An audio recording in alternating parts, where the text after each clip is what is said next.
Am I still beautiful? Hello, everyone, and welcome back uh, to the Borg Skeptic Show. Sorry about the cut out there during the intermission.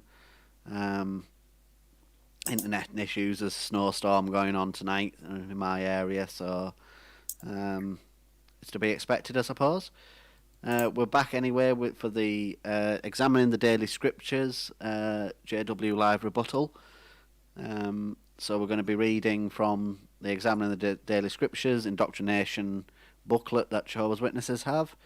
And, as I mentioned last week, this is a book that all Jehovah's Witnesses have to wake up each morning and read a passage from. It's meant to be, some uplifting spiritual nuggets that, keep the spirituality up throughout the day. But as we found last week, there's some very disturbing stuff sometimes in there, especially when they're talking about abuse and trying to downplay the abuse within the organisation.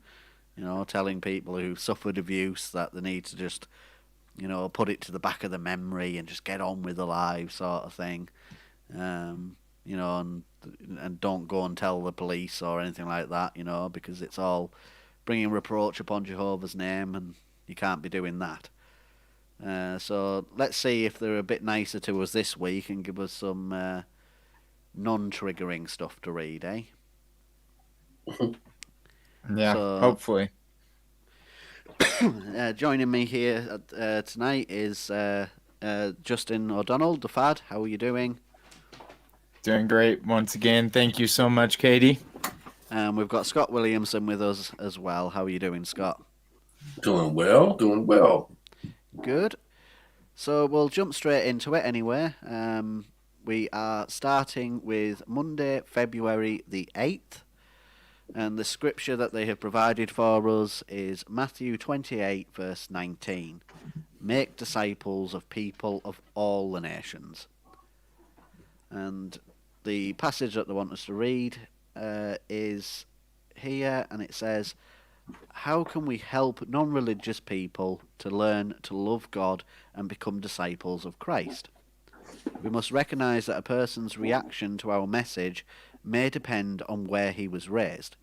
For example, people with a European background may not respond the same way as may those who come from Asia. Why? In Europe, many know something about the Bible and familiar with the idea that God created all things. But in Asia, the majority of people know little or nothing about the Bible, and they may not believe in a creator. So be positive. Every year, there are non-religious people who become Jehovah's Witnesses. Many already had high moral standards and felt disgusted by religious hypocrisy. Others had low moral standards, and many had bad habits that they needed to abandon. With Jehovah's help, we can be sure that we will find those who are rightly disposed for everlasting life. Who are rightly disposed for everlasting life. Gotta Yeah, love that. I think that's the key bit there, isn't it? Is like we were talking in the last live stream, we were talking about how it, they sort of pick marks, they mark people out who are going to be open to the message and are going to be easily converted into the organisation. And that's them basically admitting that they've got to find those that are rightly disposed for everlasting life. Righteously Yeah. inclined. Can't be wasting your time on people that are too skeptical. Those are the devil's people, They're Yeah, called goats. heretics. We used to call them goats, the goat-like ones. Stubborn, just really what it is they're rebelling against God, and they use any excuse in the world to make it seem like they're coming from a rational place, but really it's just because they want to sin and they don't want to do God's will. yeah, Oh, I love sin so much. I make sure to sin every day, at least a certain amount of times. I can't give you a good number, but hmm yeah. As an atheist, it's my favorite thing. Yeah, wake up each morning and try to work out what sin you're going to commit today. Oh me, even if a person is sheep-like and not a goat, it doesn't matter what culture they come from or what background they come from. Anybody can clearly see the Bible and Jehovah's Witness literature on top of it is all true. It's so obvious. So anyone who's going to deny it, obviously they're just closing their eyes and putting their head in the sand. Either that or they're mentally diseased, as some witnesses believe. Yeah. They must be, have some mental illness or something, because that's why they can't see. Yeah, That's I why remember they refuse to listen to us. That's Romans 1, it's the truth is evident, the truth of God existing is evident to those who look at the world, and perceive the world. But anyone who looks at the world and can't see God is just suppressing their belief. They really believe, but they're just, they're stubborn. They're goats. They're rebelling. That's kind of disgusting whenever you look at the idea of the 144,000, that anybody that is not of their idealism, is just stubborn, while it doesn't matter anyways, because there's only 144,000 that are going to be able to make it. Am I correct in that? So Well, not everybody's stubborn. Some people are just going to hell. yeah, well, 144,000 are going to rule the world from heaven. Okay. But Okay. See, I don't have the majority of mankind is actually going to be inheriting the earth for a time at least, and then few are going to make it after the 1,000-year reign to live forever on earth. So wide and narrow, or I'm sorry, small and narrow is the path leading to everlasting life, while wide and narrow is the path leading to destruction. So, yeah, in essence, you're right. Most of the world are goats, basically. I've just got to mention, before we continue on, I've just got to mention Kat the Humanist's in the chat there. She's saying, I fantasized about making a beautiful vertical mosaic sign that says apostate for the front door area. Do it.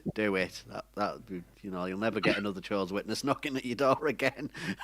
Oh yeah. Well, that's another word that isn't. I mean, that I may not be as familiar with. Perhaps other sect of Protestants use, but heretic would be more something that I would be used to hearing rather than apostate. So it's something that I would say I've strictly heard from you guys. Yeah.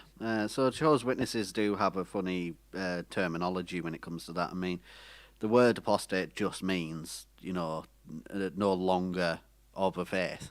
You lack the faith anymore. So you were once a believer, now you're not a non-believer. That's all it means. And yet Jehovah's Witnesses twist it to be this evil, mentally diseased, demonic, Satan-worshipping person.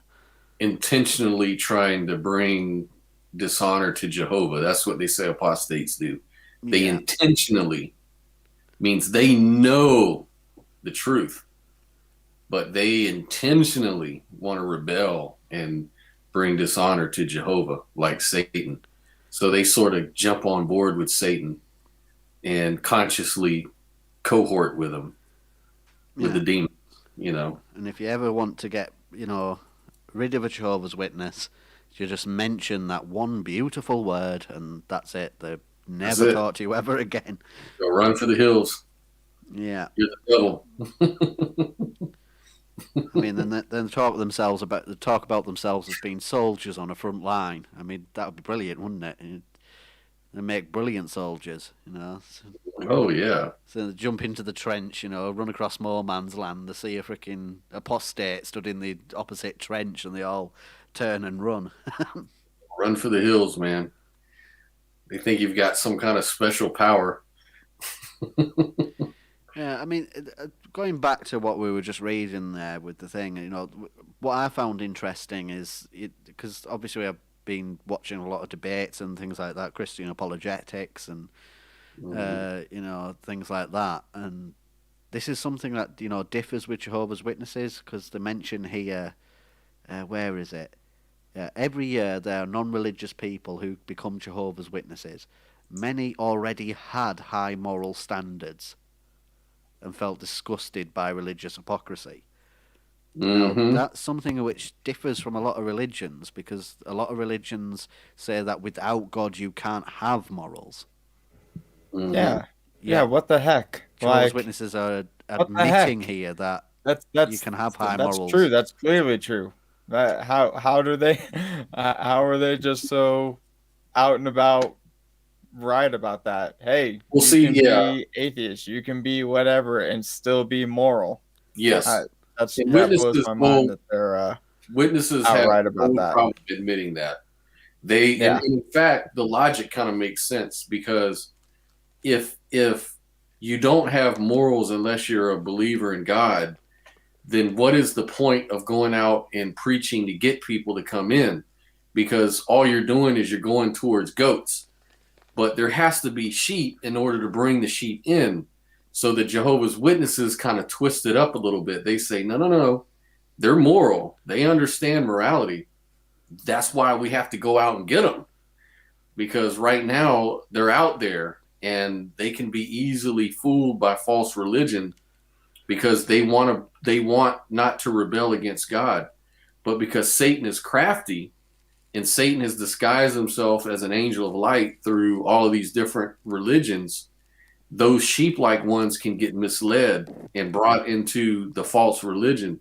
And that's why we as witnesses have to go out and talk about the true God and the true religion to save them from that because they're moral people. They want God and we have to give it to them. So that's the whole idea. But at the same time, they'll say that morality comes from God. So their whole thing is morality does come from God, but atheists, when unbelievers have morality, not because they believe in God, but God has put it on their hearts. I see what you're saying. Yeah. So there's a scripture, I think, in Romans where Paul says, even the unbelievers have the law written on their hearts. So witnesses always appeal to that and say, there's a lot of sheep-like ones with God's law written on their heart, and we have to go get them.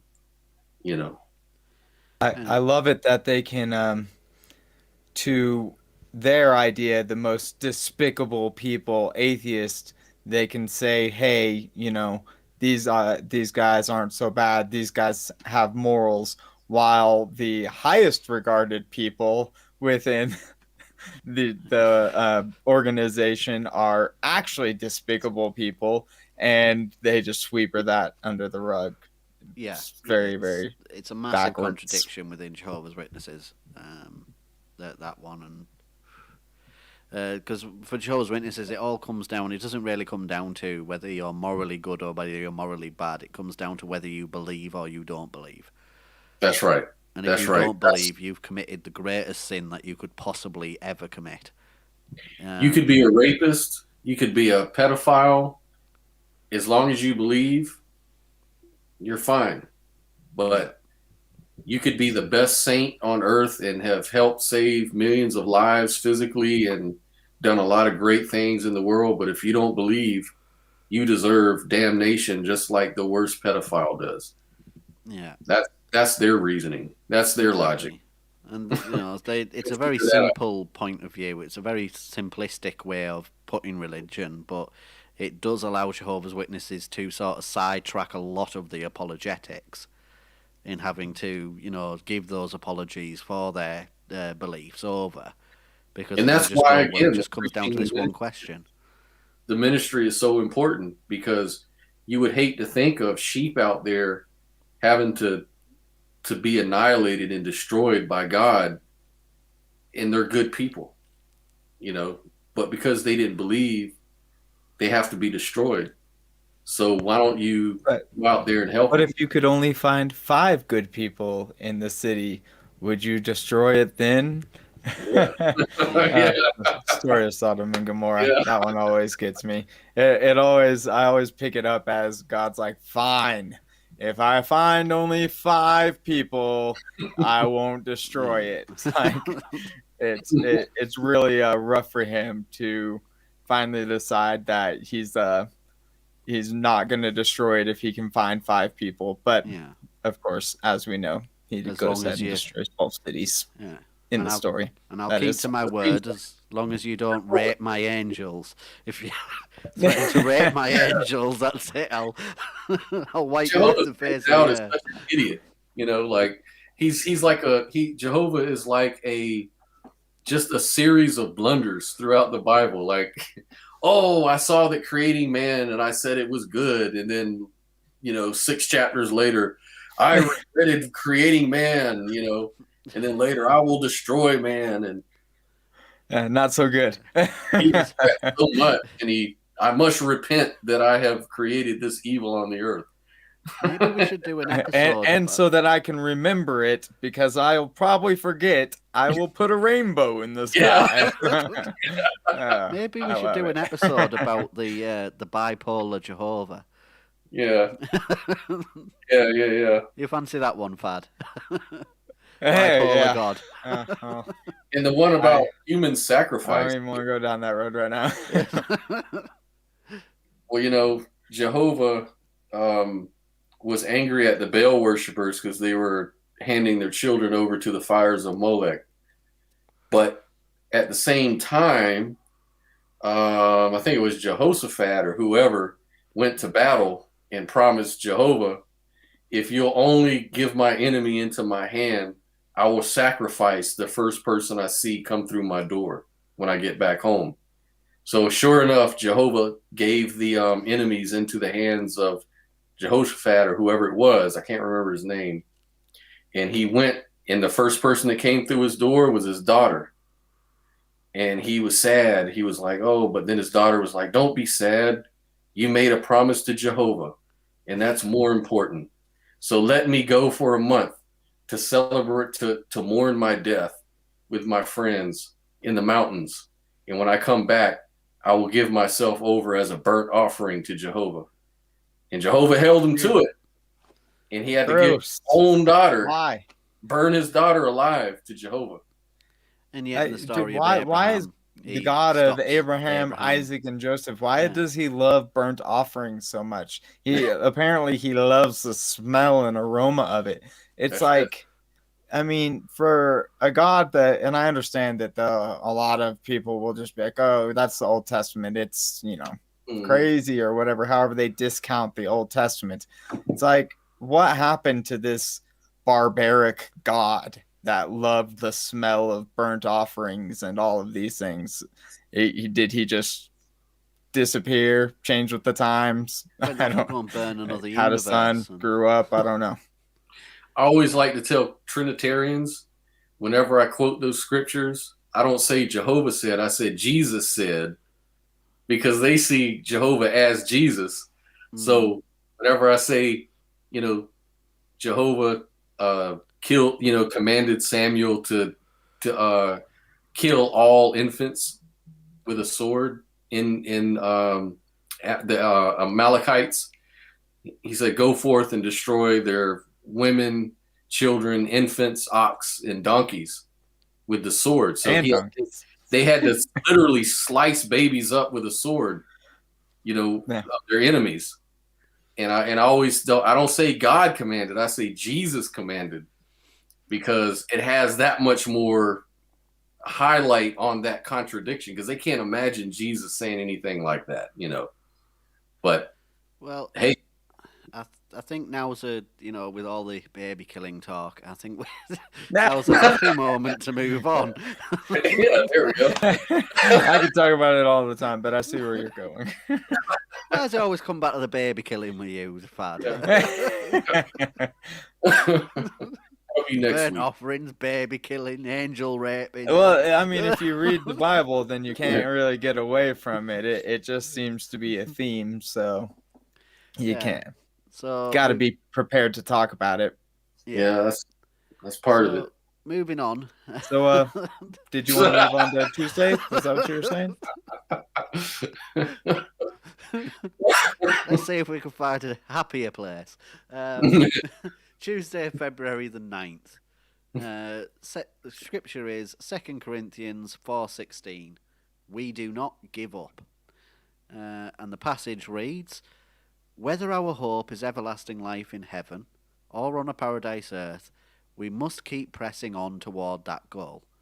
No matter what our circumstances, we must not look at the things behind, nor should we nor should we let anything hinder our progress. The fulfillment of our expectations may seem to be delayed, or our physical strength may be declining.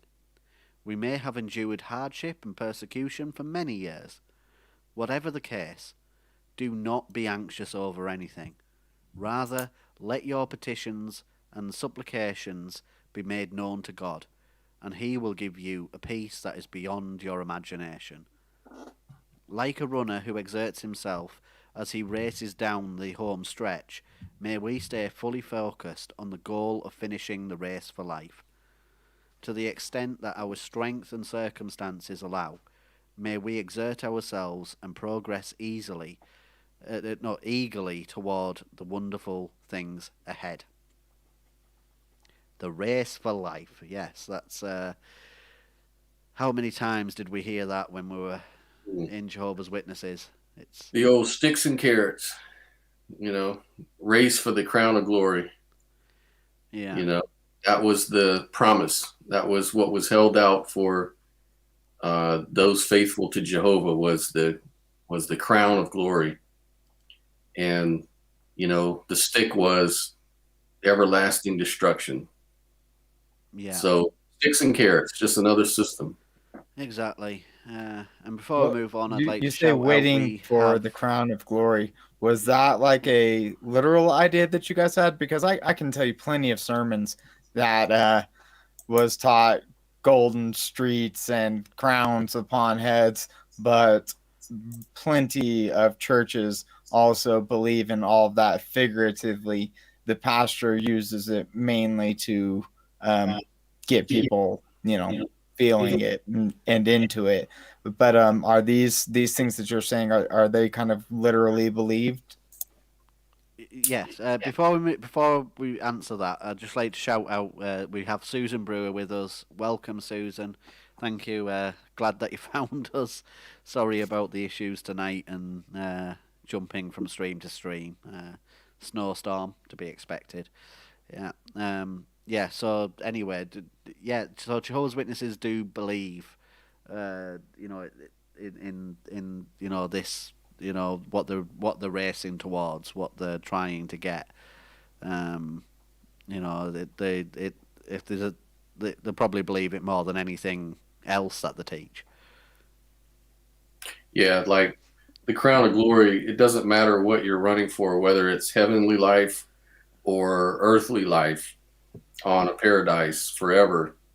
Both of those constitutes a crown of glory. It's your glory to be, you're with Jesus in the next life, in the next system of things, in the sense that Jesus is going to be the king over the earth, along with the 144,000 anointed that are going to be ruling the earth in a paradise. So they're going to make sure that the world is a perfect heaven on earth.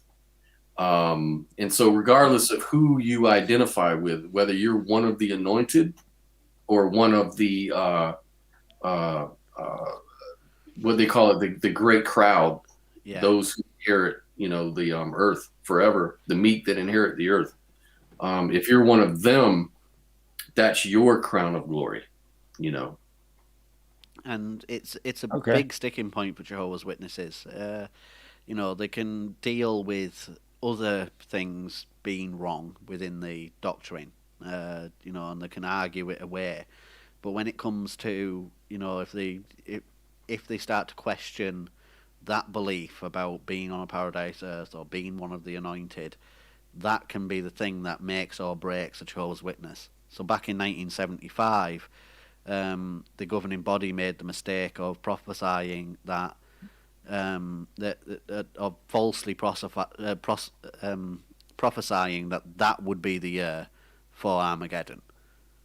Without a doubt, they said, this is the Great Tribulation this year. And it never happened. Obviously, 1975 passed without Are you anything sure? happening. I could have swore it did. And Nelson Mandela, he died, right? Yeah, so, and because it was a false prophecy, there was more Jehovah's Witnesses that left that year than any other year in history. Mm-hmm.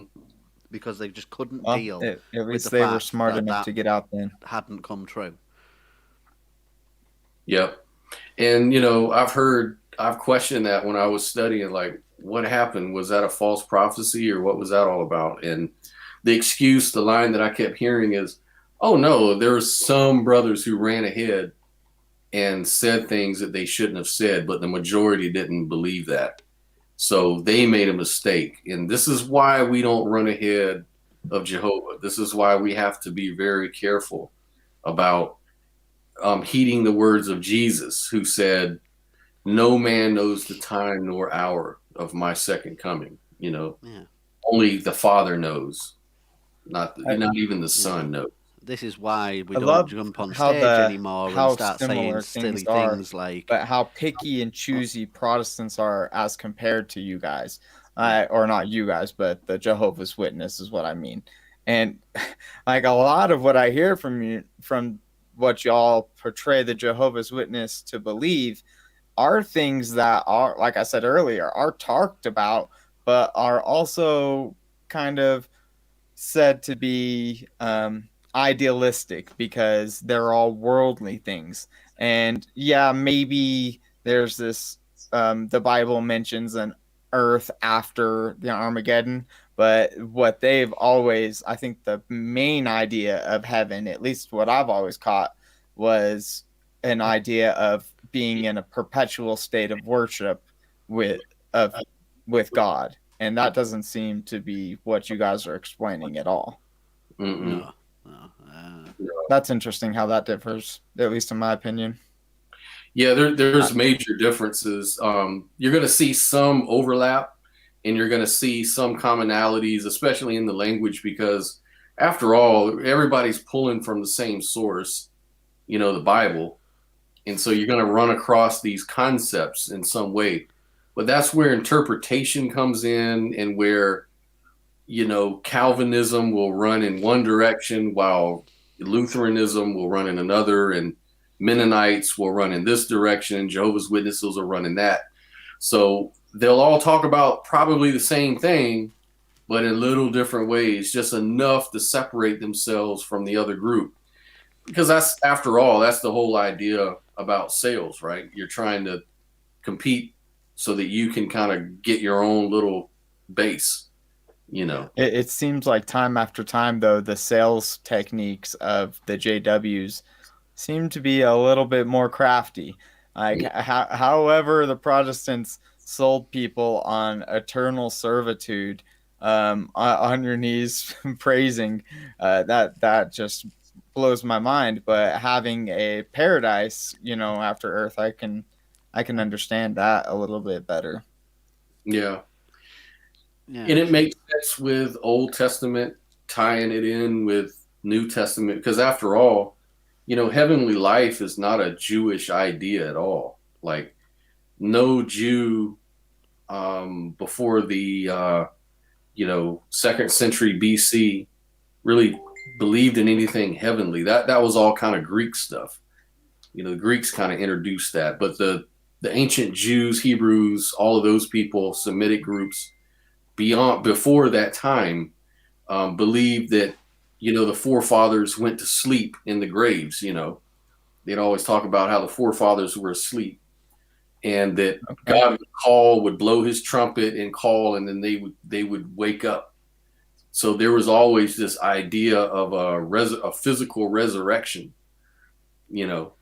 And then so the New Testament, though, I think was a little bit different. And so, but Jehovah's Witnesses at least wanted to try to keep it consistent in their teaching. Yeah. Say, you know, And Susan's making a good point as well. Unless you write your own Bible, like the New World Translation, yeah, which is something that Jehovah's Witnesses, they went, they didn't go, oh, well, let's just use this translation. They just went, well, let's just write off all the other translations. All of them were all Oh, written by Satan worshippers. So hmm, let's go back and just rewrite our own. Oh, look, that's see right. how we that said this sounds was true. amazing. I've Like, never heard of this. The New World Translation? yeah, Yep. so Jehovah's Witnesses, they basically write off anything that was written after, I think it was the 4th century or something, wasn't it?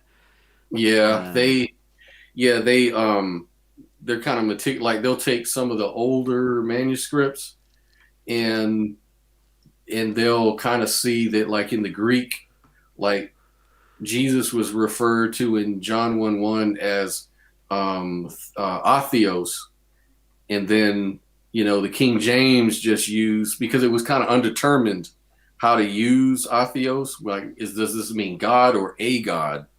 And in most cases, Atheos means like this is something divine or a God or an angel or something like that. So Jehovah's Witnesses would translate John 1:1 as in the beginning was the Word, and the Word was with God, and the Word was a God. So that Okay, that's refuted the different. Yeah. Trinity. And so that was never in any of these other translations because all these other translations were the product of Protestants and Catholics who were Trinitarians. So Yeah. Jehovah's Witnesses had to make their own Bible translation to get around that. I want to read it. I want to read it on the internet. Yeah. That sounds very interesting. yeah, well, And it's they quite easy maintain, to find. You just have to go onto jw.org and they have a full Bible all written out there. and you'll Um, notice too that the name Jehovah appears like over 6,000 times in the New World Translation, whereas the name Jehovah only appears like 4 or 5 times in the King James or most other translations.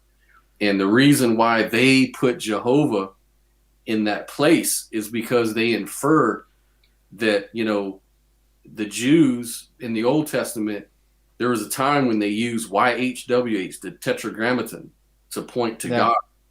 But then it became superstitious to say the word God. You could never say God's name in vain.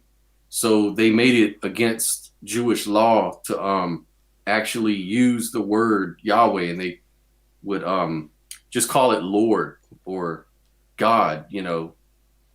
But Jehovah's Witnesses said, no, that was all superstition. That was the devil misleading the rebellious Jews to drop the name of our Lord God, Jehovah. So they put Jehovah right back in its place. And they even started putting the word Jehovah in the New Testament. And I don't think Jehovah's name appeared in the New Testament anywhere. no. The original. So it appears like it in the place of like as describing Jesus in the New Testament, or only in a godly sense. Like in certain places, I think where Paul or whoever talks about God, they'll say Jehovah. I think Okay. they'll say Jehovah, as if Paul would write Yahweh or something in there in his letters. Yeah. Which scholars would say he wouldn't do that because it was the norm at the time not to say the name of God. Yeah, and then Susan is making a really good point there as well about how, subtle they are at the little changes they make. So in early translations, they would use brackets around certain words like true before the word God. And then in the newer translations that they've got, they just removed the brackets. Um, you Just know, decided not to promote any skepticism at all in yeah, there. exactly. Like, nope, this is what we mean. Yeah, and Charles Witnesses just lick this up and don't and just take it as, oh well, it's okay. The knowledge is being released by Jehovah in slow, increments. So we're just making changes here and there as it is being revealed to us, without realizing that actually they're being manipulated by a group of bloated old men in New York who are just changing things up just as, at their own fancy. Yeah, just to make it interesting. Yeah. So let's move on anyway to the next Do you want to read the next one, Fad, if you've got it up? I'd be happy to. We are on Wednesday, February 10th, correct? That's correct. All right. Wednesday, February 10th. Weep with those who weep, Romans 12:15. We may find it hard to know what to say to someone who is overcome by grief. Sometimes our tears say more than our words. When Jesus' friend Lazarus died, Mary, Martha, and others wept for their beloved brother and friend. 4 days later, when Jesus arrived, he too gave way to tears, even though he knew that he was about to resurrect Lazarus. Jesus' tears reflected the feelings of his Father. They also confirmed Jesus' love for the family, which no doubt comforted Mary and Martha. Gotta move this over. Similarly, Mary and Martha. Similarly, when our brothers sense our love and concern, they know that they are not alone, but are surrounded by caring and supportive friends. Sometimes we must simply be a good listener. Allow your brother to pour out his heart and do not be offended by wild talk. Job 6:2-3. He may be under added emotional stress because of pressure from relatives who are not witnesses. So pray with him. Beg the hearer of prayer to give him strength and clarity of mind. Psalms 65:2 if anyone was wondering. Psalm 65:2. Yeah. So, obviously we're talking, I think, about death here and how Jehovah's Witnesses deal with the death of a loved one. The bit that I take from this is like, I remember when there's been death in my family and that, how all of the witnesses, they all gather around one another. Now, obviously, there's nothing wrong with that, supporting someone when they've lost someone that they love. But the way that the Jehovah's Witnesses do it, is quite insidious in some ways, where they will cut out non-believers from the grieving process. So they'll take over the whole proceedings, the funeral, everything. It's all got to be controlled by the witnesses. And I remember this when my granddad died. When my granddad died, they all crowded round my grandma, showing the love and the support and everything. The funeral was completely controlled by Jehovah's Witnesses, to the point where his own children were not allowed to speak. They were not allowed to get up and say anything because they were non-believers. Instead, there was people who weren't even related to him, who were Jehovah's Witnesses, who spoke instead. Because, they were closer to him than his own children, which was complete bullshit. Yeah. But, that's just the way it is for Jehovah's Witnesses. So they're talking about love and compassion and everything here, but there is another side to that. Yeah. Well, they feel like they're the authority. They're God's channel on earth. So naturally, they feel like, they've got the backing of Jehovah God, after all, and Jesus Christ as the King, who's been in power since 1914. So, it's their right to take over stuff when it comes to spiritual matters. And unbelievers don't have a say in that. Yeah. Unbelievers are of Satan. So how are you going to let Satan run the show if it's in your power to stop him? That's their whole thinking process. And it can get quite nasty at some funerals, because at some funerals, non-believing family members will just force their way onto the stage to speak. Because of they're hurt too, they're grieving too, and and they'll do that, and then they'll get like bullied off the stage by witnesses, elders, and ministerial servants who will literally drag them off stage. Because they're not allowed a voice because they aren't believers. That's right. And it can get quite nasty. Another meeting for them. this is the funeral meeting. Okay, Yeah. so maybe I am just completely misunderstanding this, but I'm caught up on this wild talk part. Allow your brother to pour out his heart and do not be offended by wild talk. He may be under added emotional stress. So this is Job 6, 2, and 3. And I pulled this up, and I just don't understand how this relates. If only my anguish could be weighed and all my misery be placed on the scales, it would surely outweigh the sand of the seas. No wonder my words have been my words have been impetuous. So that's what wild. Yeah. So He's this is saying that another part of he has the. had impetuous words. Yeah. This is because another he part is of the English. JW Okay, never mind. terminology. I caught that. So Jehovah's Witnesses have I was their like, own what the heck is terminology wild towards talk? things. But I had to look it up. Yeah. So Don't be offended by impetuous words. yeah. So I guess it's easier to call it wild talk.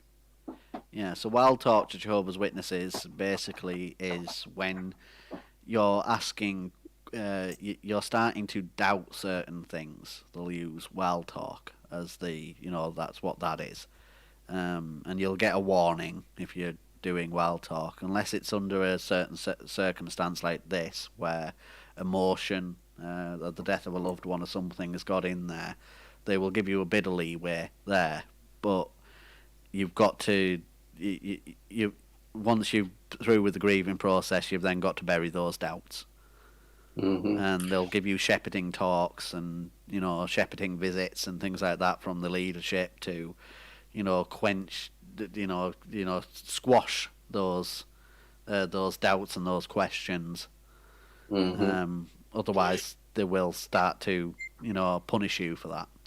And it's only because of the scriptures that they even allow for that. It's only because of that scripture in Job that they allow for wild talk to begin with. If it wasn't for that scripture, would Jehovah's Witnesses allow people to have doubts in times like that? I don't think so. Yeah. They don't think for themselves. They reason from the scriptures. Exactly. Yeah. It's quite nasty in that respect, because you've got to just bury any doubts, any questions, and you just got to bury it all and forget about it. Otherwise, they will kick you out. They will start punishing you. They will start punishing your family and things like that. Just for having those doubts. Can I say something just about that verse, Job 6, 2 through 3? This is just a personal problem because I've been reading the Bible a lot, but I am literally absolutely sick and tired of this reference to more outweighing the seas of the sand, or sand of the seas. Like, your descendants will be more than the sand of the seas. That's literally, it's just over and over and over, and I'm just sick of hearing it. They need better references in the Bible. Yeah. And somebody should have been helping them write this. Yeah, it's I'm sorry. It's just a personal problem with me. I'm sick of hearing it. I have to read it constantly. Outweighs the sand of the seas. It's what God loves to say. Or not a very happy one, that, and I'm sure we've probably triggered a few people with the talk of funerals and things like that. Yeah, that's But every time we read through these, there's going to be something triggering, correct? Yeah. But the next one actually follows on about, right? From what we were talking about. Indoctrination. So we've just been talking about, doubts and things like that and how you deal with them. The next one, Thursday, February the 11th, Psalm 62, verse 8, pour out your hearts before him. So it's sort of following on this one. So I'll read this one out. Whether we serve in the field or at Bethel, we can develop a deep affection for people and even for the place where we serve. If for any reason we have to leave, our heart feels torn. We miss those who stay behind, and we worry about them, especially if we had to leave because of persecution. Further, taking up a new assignment or even returning home often means experiencing culture shock. Some who get a change of assignment may suddenly face unexpected financial challenges. They may feel uncertain, insecure, and discouraged. What can help? Stay close to Jehovah. How can we do that? By trusting in Him as the hearer of prayer. Jehovah can do more than super abundantly beyond all the things we ask or conceive. He does not limit himself to what we specifically ask for in our prayers. He may do the unexpected beyond anything that we could ever think of to solve our problems. Yeah, so this is touching on obviously what a lot of religions love to talk about, and that is prayer and how effective prayer can be. But he's not going to answer every prayer because, he's an all-powerful deity. How could he possibly answer every prayer? And obviously he's got a plan. Maybe you're asking for something that's not part of his plan. So, like Han Solo plans said, are going to be answered, have already been answered, or it's already in the plan to be answered. Yeah. Yeah. It's like George Carlin said, what good is a divine plan if any schmuck with a $2 Bible book can come along and fuck it up? Yeah. Yeah. But I don't know that Absolutely, though. The scripture or the statement was God can do can do more than you can even imagine, or more than you can want or something. Yeah, beyond anything we could ever think of to solve our problems. Yeah. Well, like Han Solo says, I can think of a lot. Yeah. Yeah. Right. Like We're pretty darn imaginative, aren't we? Yeah, I haven't seen anything God do that was beyond my imagination, and that's one reason I'm agnostic on stuff like God and stuff like that, because I haven't seen it. As far as I'm concerned, everything that witnesses used to tell me about prayer was unfalsifiable. Like they would say, a witness will tell you, well, when we pray, we say, if it's God's will, let Jehovah's will be done. So no matter what you pray for, no matter what the outcome, it'll always be true. Yeah. Because that's a trick Protestants use as well. Yeah. If it doesn't answer your prayer, it's because God's will was done. So either way, God's will was done. And it kind of makes you feel guilty for asking for something that clearly wasn't in God's will. So you in yourself are not thinking straight if you're asking for things that are not within the will of the most honored. So at least that's how I felt within those instances. Which then creates a big problem, doesn't it? Like when you see when they were talking about prayer at the convention last year, and in one experience, there was someone who had, was living in a war-torn, poor country who didn't have enough money to live and eat and survive and all of that, and was people that they loved were dying left, right, and centre, and their prayer was answered in a minuscule way compared to what they were asking for. I think it was they were provided with shoes to go to the convention with in answer to their prayers. Instead of what they were probably praying for, an end to all of the suffering. Yet in another interview, in another example that they gave, their prayer was answered, and it was because they were in a Russian jail cell, and they didn't like the songs that were being sung by the mafia women there. So Jehovah answered the prayer, and made them start singing. All these mafia women start singing Jehovah's Witness kingdom melodies instead. Wow. And you think, Couldn't imagine that. well, this what is the priorities for this God? What You're right. it's part of his will that something all you these you said people made me die and think of suffer. But the movie The Ten how dare Commandments, you sing because songs? Moses, he's saving this woman, and she says, "Oh, God has relieved me from my anguish," and he's like, "Wouldn't a good God have kept you from the anguish in the first place?" Is basically, I'm like, wow, what? Yeah, that's Is this the Moses that we all know? right. Yeah, Exactly.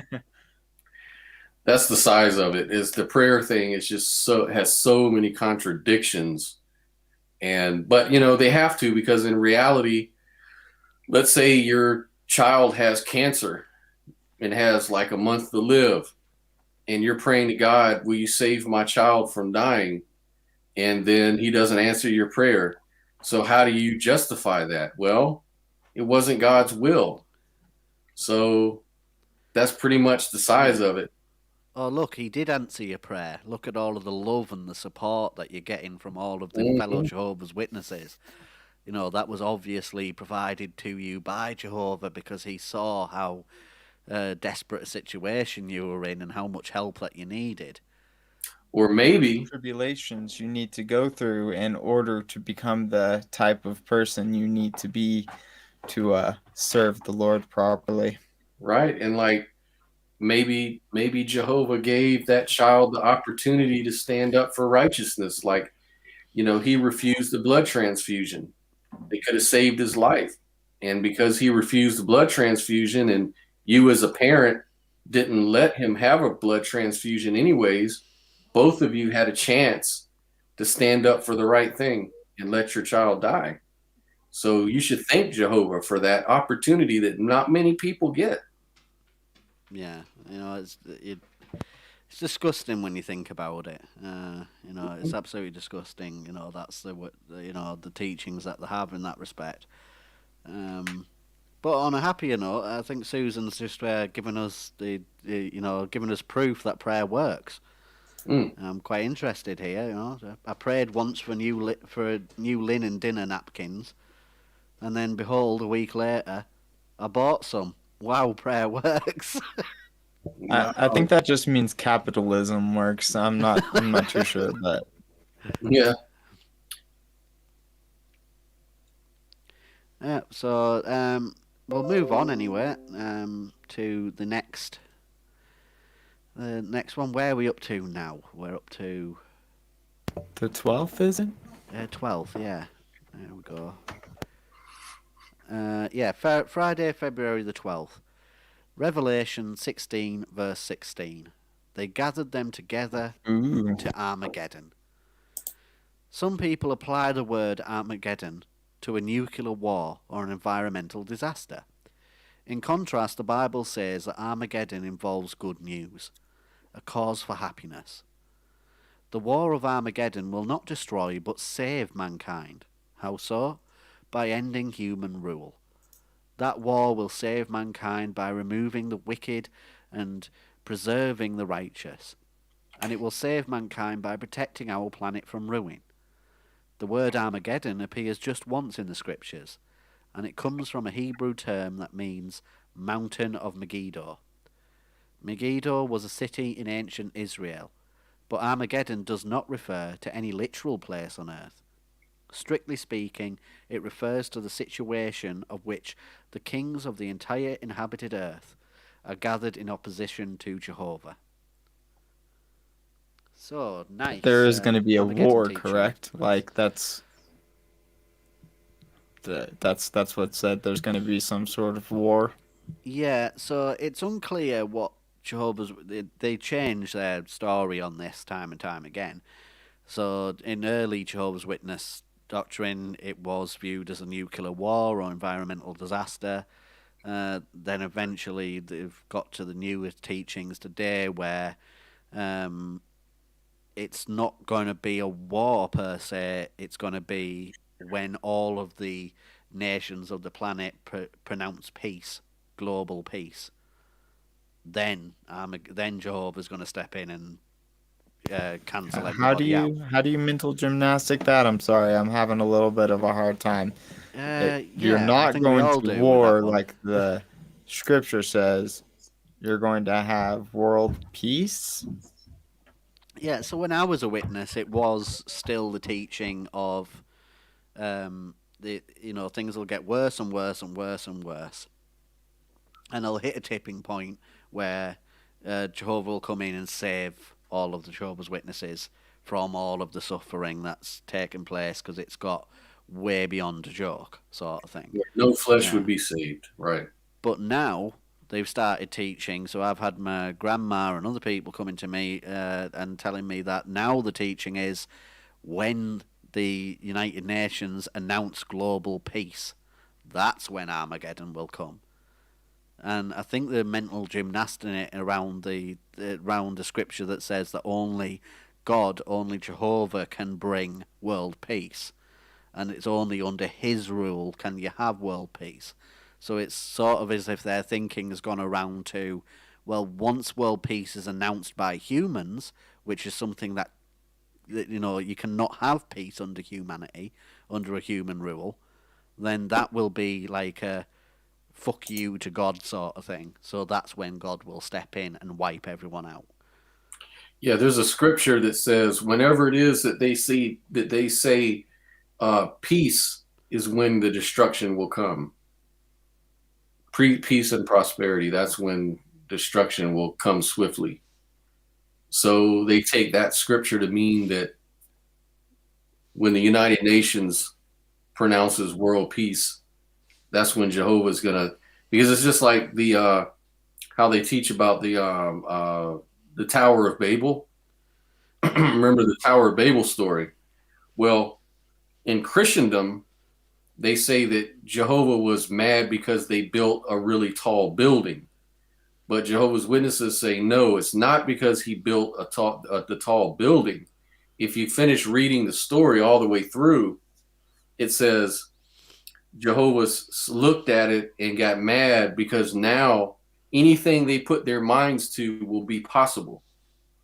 So Jehovah had to split the languages up so that they couldn't make anything they wanted to happen. So That's Jehovah, what the scripture says. And yeah, to me, that sounds like something Loki would do, like a right, little trickster. He's like, "Oh yeah, they think they can do anything. yep, Well, I'm gonna sneak down there and change up their languages. We'll see how good they are at building towers now." It's yep. just kind of ridiculous. Jehovah does not like human cooperation at all. Jehovah likes to see humans fail. Because think about it, if humans do not fail, that means they don't need Jehovah anymore. So he can't have that. His ego's too big for that. So he's got to make sure that, things get so bad. But then when they finally do get world peace, he's going to get mad and say, they think it's peaceful. Watch, hold my beer. Right? Yeah. I find it quite interesting in the bit that we've just read there that it talks about how you'll get rid of all of those evil people, and only the righteous will be left, and it'll be a world for the righteous. Yet, in their own teaching, back in the convention videos with Stephen Lett, they're talking about how those evil people are atheists, people who don't believe, people who didn't accept Jehovah. They're the ones that are evil, yet all of the righteous and the unrighteous that have ever died will be resurrected. And among those people, you're going to have like Hitler and people like that. So it's not going to be a world for the righteous. It's just going to be the same bloody mess that we're in right now, It's just going to be a continuation of his follies. It's going to be like, okay, now he destroyed this world, and now we're going to have another world, which is going to get all fucked up again. He's going to have to destroy that world again, just like he did back in Noah's time. Yeah. It just goes on and on. Eventually, the sun burns out, right? Yeah. Hmm? No, because Jehovah just clicks his fingers and, voila, the thing. Because I had this argument with my grandmother. What was I thinking? I'm sorry. And, and I said, well, what about, this paradise Earth? What about the end of the Earth? She said, oh, that won't happen. I went, well, just follow me on this thinking a little bit, Grandma. What about... let me ask you a question. Are all of the laws of the universe put there by Jehovah? And she said, yes. Are those laws perfect? She said, yes. I said, right, so under those laws of the universe, the fundamental laws of the universe, the sun will burn out, will turn red giant, will eat the earth, and the earth will be no more. Then the sun will die out, and eventually the entire universe will die out. So how are you going to live forever on a paradise Earth? And she's like, oh, he'll just click his fingers and and make the Earth live forever. And I was like, but you've just agreed to it all being perfect. It makes just as much sense as God taking the time to create the rest of the galaxy. Why wouldn't he just snap his fingers back into the particular place that really actually matters? Yeah. Why did he just make a world that was just perfect to begin with? That if he's God and he's all powerful, as they claim, and all loving, then why couldn't he create free will creatures that didn't have to descend into chaos and evil and sin? Like, is that not possible? Is he a free will creature that doesn't like? Well, I'm saying I'm just granting so many things in the story just to kind of reason with him a little bit.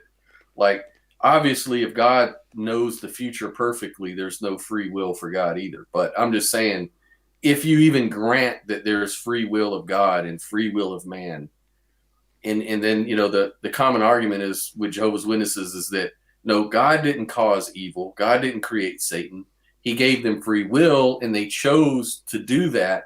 And out of his respect for their free will, he let them sin and make things bad. And he's given them all this time to prove to themselves that they can't rule themselves. They need Jehovah to rule them. Yeah. So he's given them that chance to the universal issue is what they call it. But the thing is God that powerless that he couldn't create a world of free will agents that didn't entail sin and the fall and all that kind of stuff? Like, it would be, if he cannot do that, then it would have been better to have created nothing at all. That would have been the more ethical thing than have conscious beings suffer and go through even a second of suffering. If you're I think the idea behind it is like refining through fire, right? The people that survive the perils are the people that you want on your side, or am I? Well, they'll say that. Would you rather be free? Would you rather have free will, or would you rather be a robot? And the thing is, well, if I'm a robot, I've never been a robot. Peace and bliss, and I'm in joy, then I'd rather be a robot that has no free will but joy and peace than a free will agent that has to suffer and die and sin and all this kind of stuff. To me, I mean, that is the end game anyways, right? At the end of the day, it's supposed to be perfect, and all people do 24 hours a day is worship Jehovah and give glory to Jehovah like a bunch of robots. I mean, that's what the end game is anyways, right? So I don't understand exactly intermediate necessary.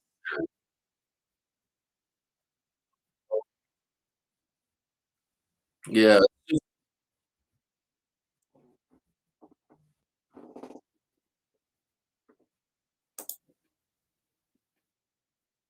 Yeah. Oh, okay. One of his people. Well, welcome to Darth Dawkins.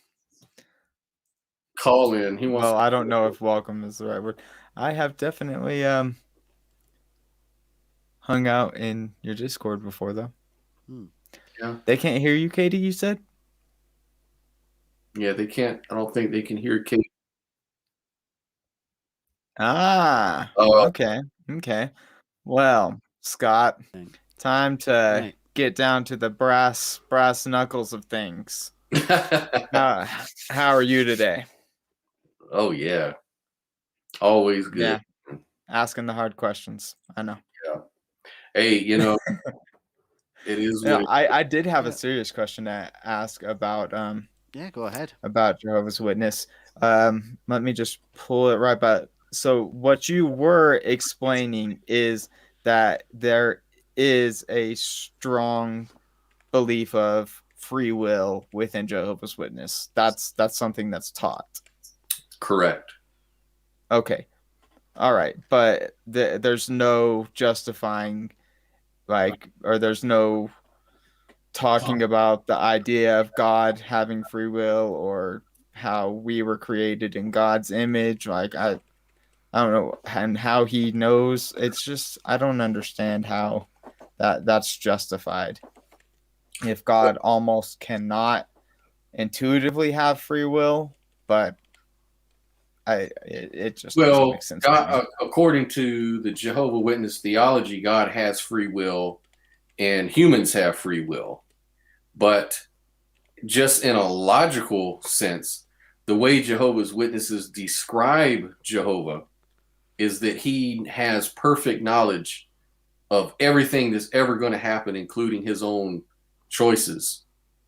So if you know what you're going to do in the future, even changing your mind, you already know what you're going to do, then where is the free will in that? There's a logical contradiction there. But Yeah. I'm just granting, for the sake of argument, God does have free will and humankind does have free will. Well, if free will entails suffering, sin, evil, and destruction, and if God is all loving, then it seems that he would not let that situation happen. He would either not create anything at all, or he would create free will creatures that didn't have to suffer at all. If he's omnibenevolent, Yeah. or No. if he's even maximally good, because even a second of suffering is considered bad, right? I mean, especially the unnecessary suffering. Yeah. Like you Yeah. could I argue that mean, some suffering is these necessary. are hard terms to get into, especially with me, because the idea of suffering, I don't completely understand what it is. It's kind of conceptual. It's different to different people. Uh, yeah. Yeah. I, So I've usually, I've never been afraid, let's just say, of any of the threats made to me by Christianity of any sort of suffering or any sort of you know well, I after usually just grant horrible whatever effects evil from means. my choices. If anything, I would have to say I've held on to the firm idea that if I'm wrong and there is something out there, I would surely hope that they would take me on the merits of who I am. And if they don't, well, I have no idea, or I probably wouldn't want to associate myself with them anyways. Well, yeah, and for me, I'm just granting whatever their definition of suffering is, like whatever their definition of evil is. Like I'm not even imposing like my own subjective idea of suffering and evil and all of that. I'm just Yeah, saying whatever you say suffering is, which and they'll say, well, suffering is bad. God doesn't like this suffering, or we don't like suffer. However they define it, yeah, however they define it, it's something that God hates. Sin, God hates it. Well, if God is all powerful, then why couldn't He have created free will creatures minus the things that God hates? That's the only point. But Sorry, not to be off subject, no. I just want to point out that Catholic traditionalist Mhm. said at Borg Skeptic, "I'm not Darth Dawkins." That being said, his arguments against atheists are irrefutable. So sorry, I got it wrong. He maybe isn't Darth, but he's certainly but sounding his like a arguments Darth are minion right irrefutable. now. But He's on.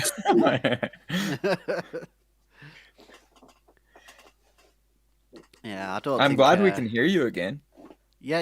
I'm live now. I was just chatting with him in the background for a second there. Just Oh, okay. I see. Oh, I see. Yeah, Scott and I were just talking away, and you guys had a little conversation there. See that? Yep. A little sporty debate. Yeah, just talking about yeah. a free will. It's an interesting subject. Mm-hmm. Definitely could talk hours on it, and Definitely. especially with me, God, the idea of like you were saying, suffering and what people define these terms as. These are just terms that we have created, and I don't exactly know how to define all of them. That's a really good example of it. Yeah, that's where the communication can break down if there's no understanding or agreed upon definition.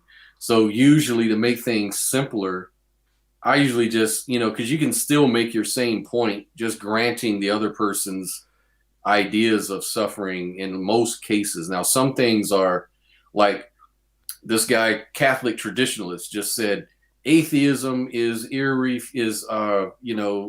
what did he say? Is That the being said, arguments his against arguments atheists are atheists irrefutable. Darth Darkins's Against arguments, that atheism are is. irrefutable. And I Well, think what we do all we know mean his by atheism? arguments. Yeah, what do we mean by atheism? And Well, that's a good question. with I mean, we could get into definitions all day. I mean, atheism is a very broad term for many different types of answers to just one question.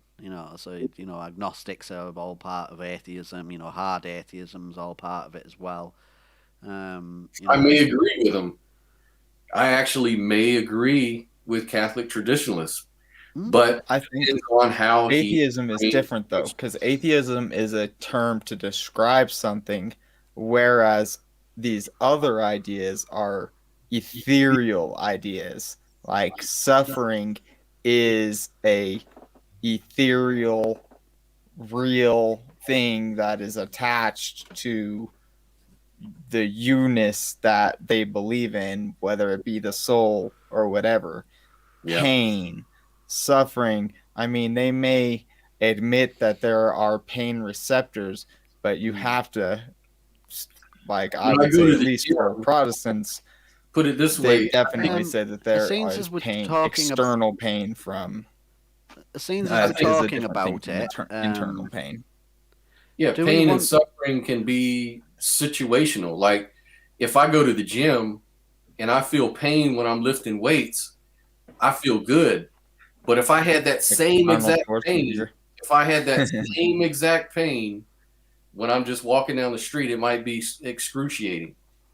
That same pain can be interpreted as excruciating and suffering in one sense.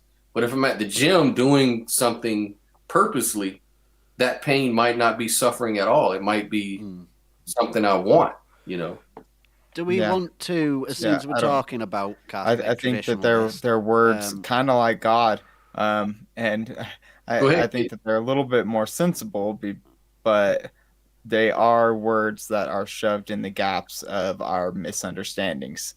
If we had a full understanding, we'd be like, oh, well, my muscle hurts because I, strained it in this certain manner or whatever, not just because I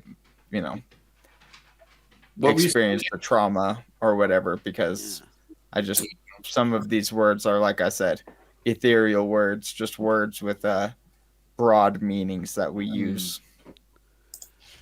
I was saying, since we're talking about Catholic traditionalists, do we want to, for 10-15 minutes, instead of reading the rest of the examining the scriptures daily, do we want to invite him in for see what his arguments are?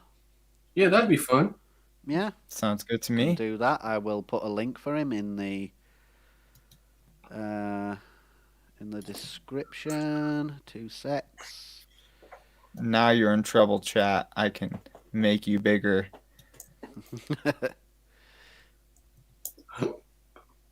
Where is it? There it is.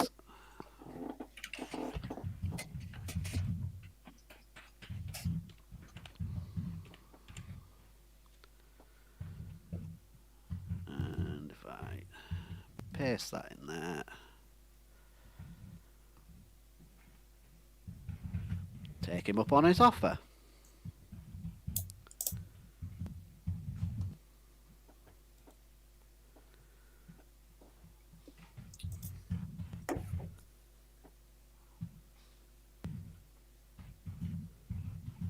Let me use the restroom. I'll be right back. Okie doke. Yeah, see if he'll come in and see if he was That'd be cool. genuine for that or not. Always awesome meeting new people. Oh yeah, I never like to shut anybody's voice down.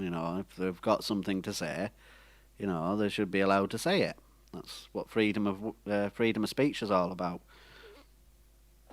Yeah, I'm definitely down to meet this new individual. It's cool.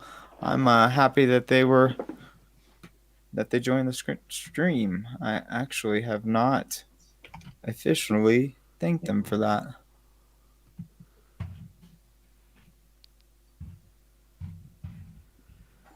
Yeah. So the Catholic Traditionalist was asking in the chat as well if we have a call-in show. While we're waiting to see if he will join in, I am planning a call-in show starting on Friday the 19th. So if anyone is interested in in calling in, and we will discuss whatever anyone wants to talk about. As long as you're not a troll or anything like that, then we're quite happy to have a open discourse with you. Definitely. It's kind of funny that Catholic Traditionalists had brought that up whenever you already had it on the books. I don't seem to see him coming in, so I'm not sure whether he is joining or not. Well, either which way, it's fine. I'll be okay without the arguments, the irrefutable arguments. I think I've heard enough of those. Yeah, I don't think he's joining in because we haven't actually got anyone joining. So I'm not really an argument type of person, especially whenever you say that it's irrefutable. That takes away all room for discussion. Yeah, it's like your mind's made up. Yeah, absolutely. And there are places for that, and I've been to those places, but I'm not there right now. So yeah, looks like he's dropped out because he's not joining in, and our viewer count's gone down by 1. So I think he's not taking us up on our offer. Can't say I'm surprised, to be fair. Yeah. He chickened out. He chickened out of a non-argument. He chickened out of a nice chat about beliefs. Yeah. That sounds just about right from what I've heard about certain groups of people. Yeah, so where were we up to then? We were up to, I can't remember where we're up to now. Darn it. Talking about Armageddon. I should not have exited out of that for whatever reason.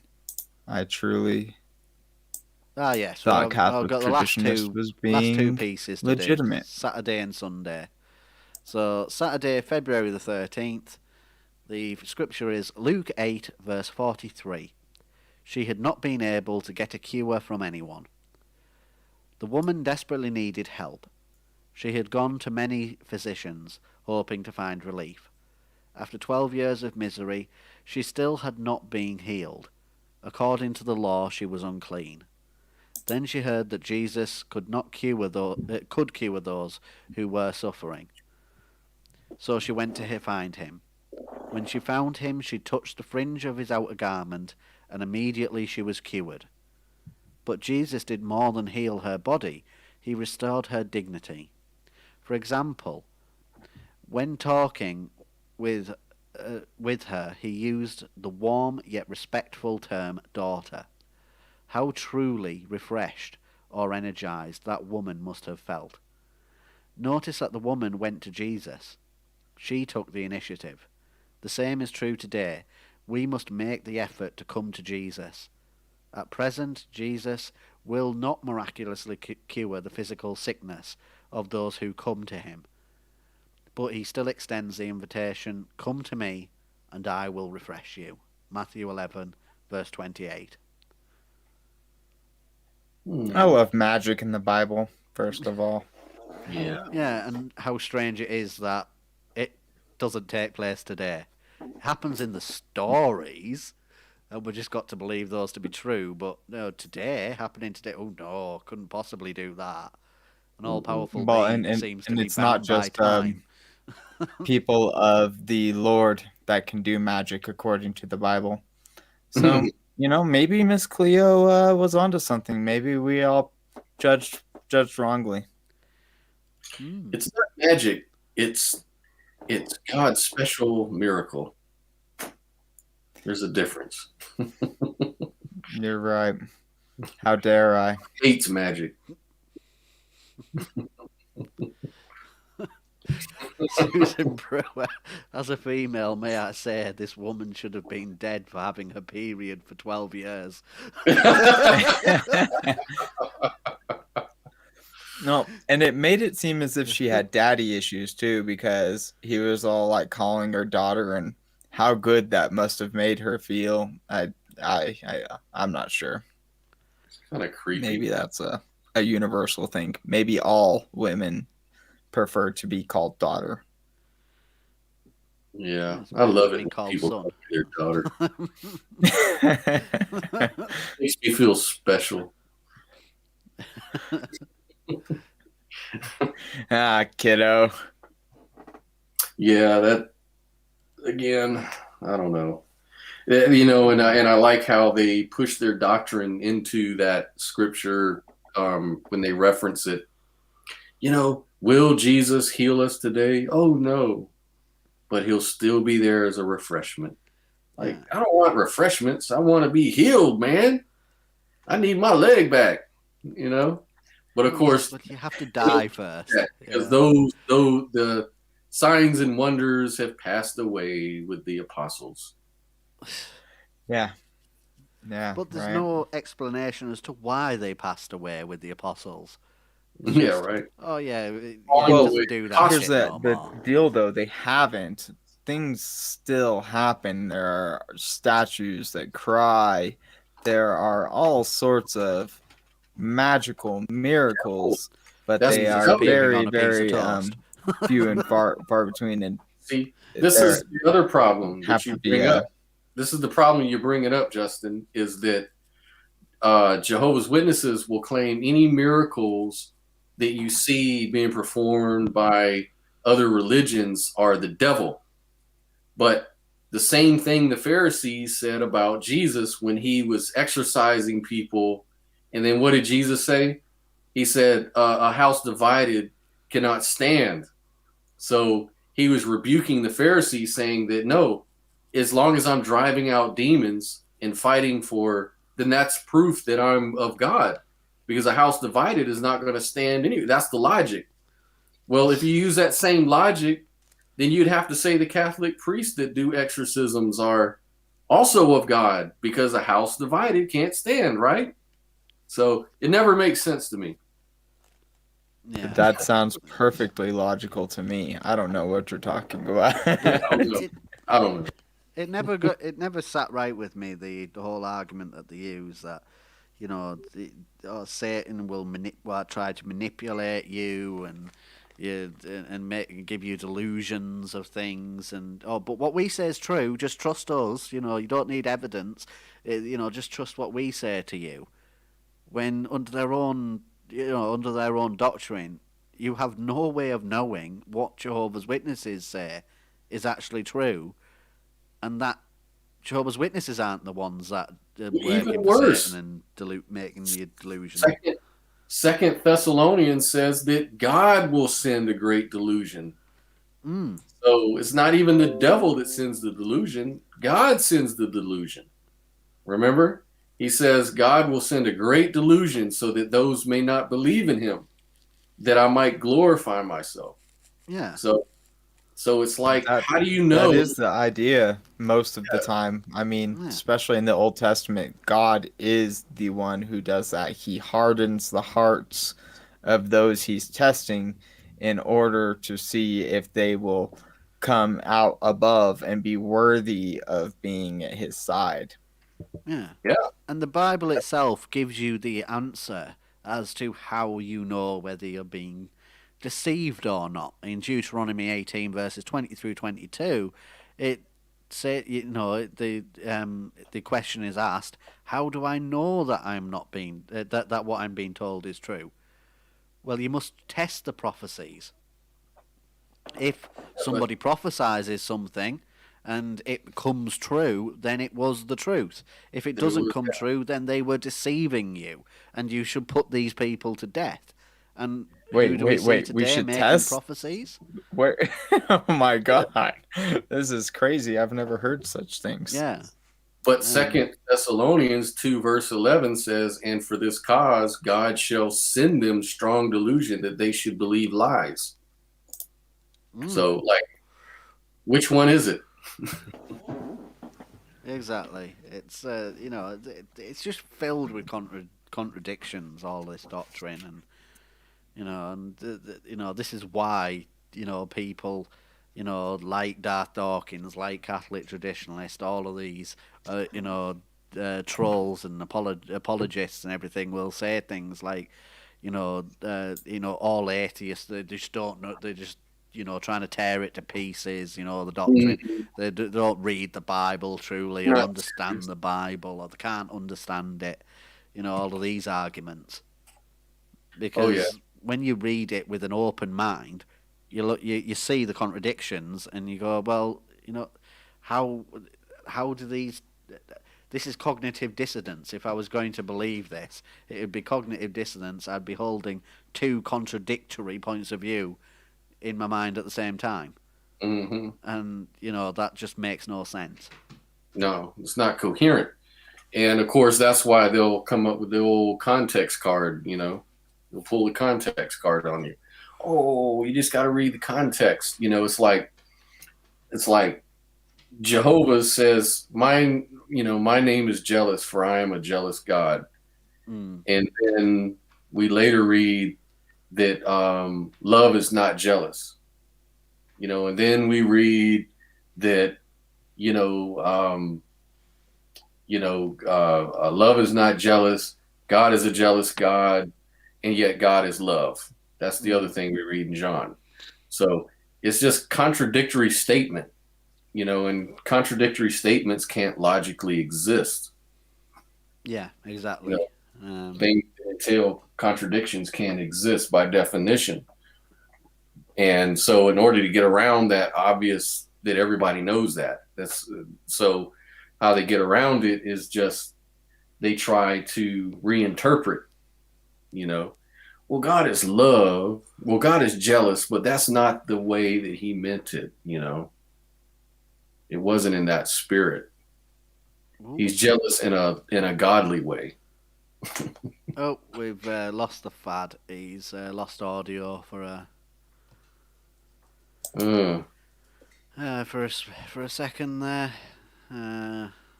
It's been a bumpy ride. It's been a nightmare night, hasn't it, for technical issues? Anyway, I think we'll read the last little piece because I'm, because I'm going to be closing the show down soon anyway. So Okay. we'll read the last piece and we'll discuss that, and then we'll close the show down. Hopefully, Vad gets back for afterwards.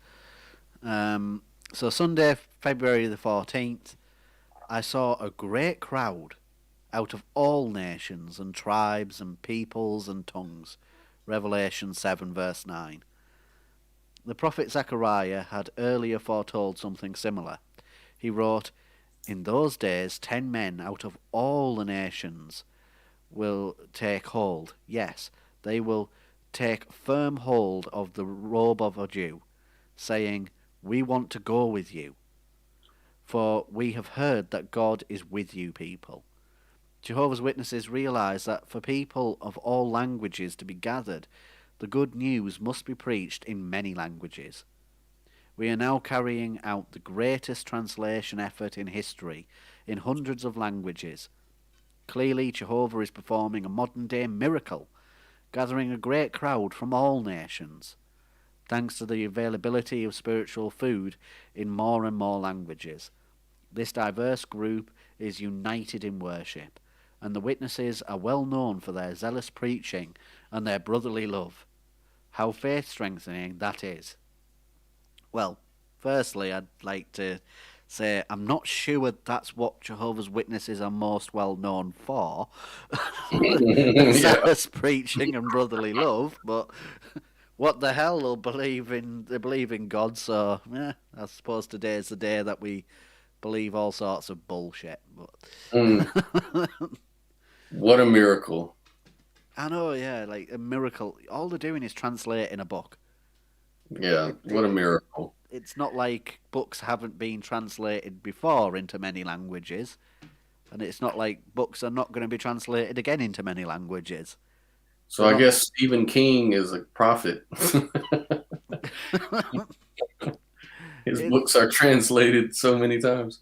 I know, it's like it's ridiculous, but Jehovah's Witnesses will draw on this point time and time again. They love to talk about how they're the only ones that are translating the Bible, and this is like the biggest translation work in history.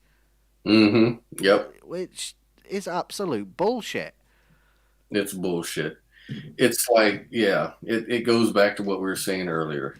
It's welcome to 10 years ago, buddy.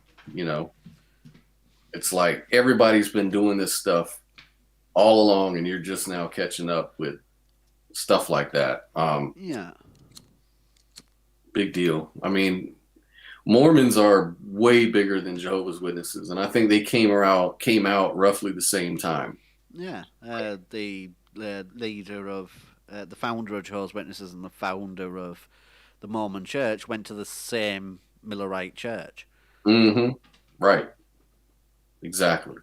So they're offshoots of that same little branch, and one was more successful than the other. Yeah. And one's claiming, and both of them are claiming miracles. But if you were to quantify it, I would have to say Mormons won the miracle contest. Yeah. If you're judging in terms of how big your organization got and how transformative it's become, I mean, Mormonism is huge. Yeah, well, I don't think there's much more to say on that, because it's same old bullshit, isn't it?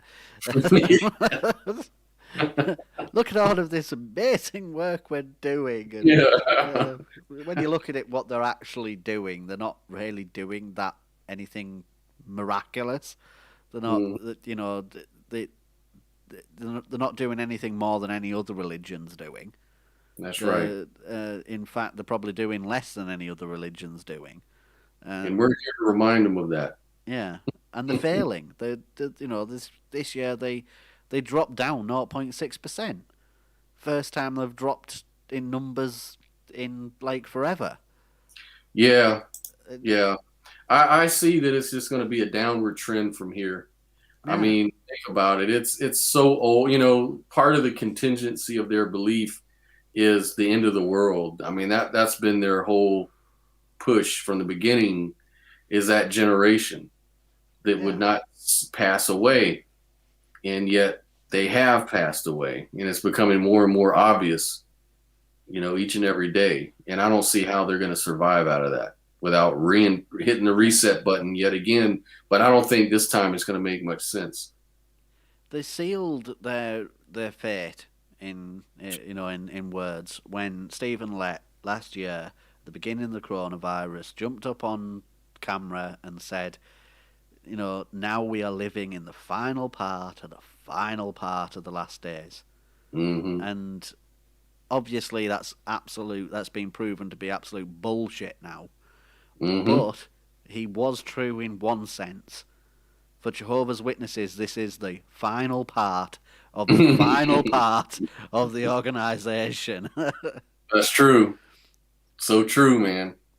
I don't see it lasting too much longer after this. I just don't see it. It's going down. It's dwindling. And yeah. So Jehovah's Witnesses aren't going to last much longer. And I've had conversations with Josh about this, and when you look at the rise of and if Catholic traditionalists or Darth is watching, I don't want to say this, but I'll say it anyway.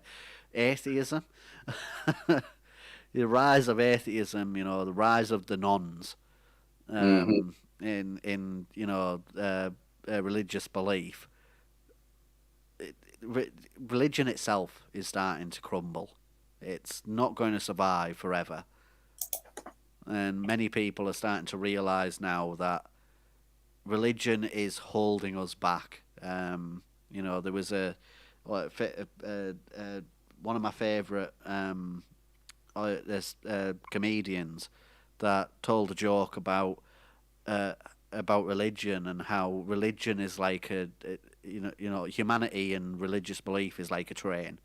And you've got all of the scientists, scientists and atheists, all in the front carriage.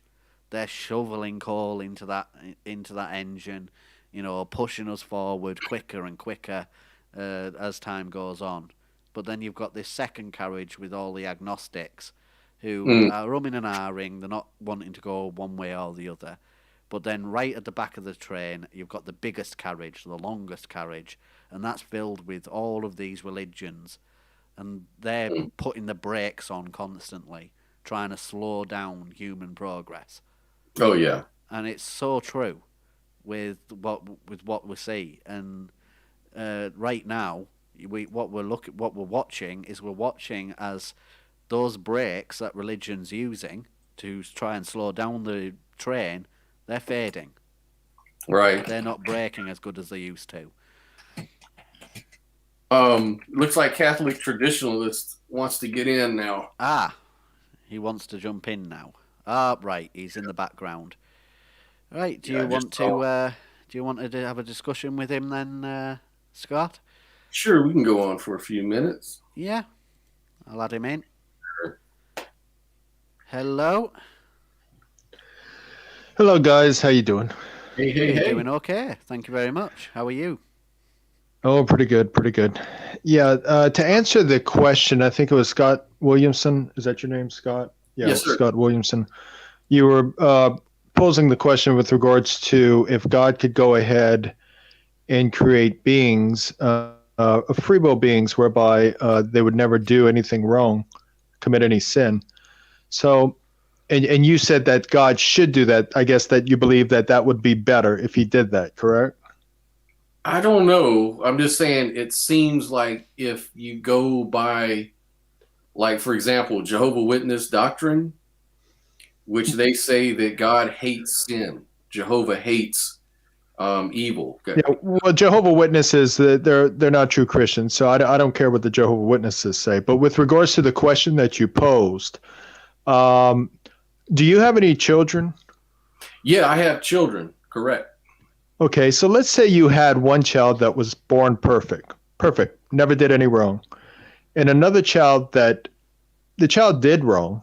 I mean, the child did do wrong, was not perfect, and you had the opportunity to go back in time and retroactively cease the child that's not perfect coming into existence, whereby he would never come into existence. Would you do that? You mean like never created him because he was evil or something like that? Well, I'm not saying he's evil. He does wrong. I mean, he's not perfect like the other child. Okay, I'm giving you a hypothetical, like two children. One is perfect, never did wrong. The other one has done wrong against you. They messed up several times.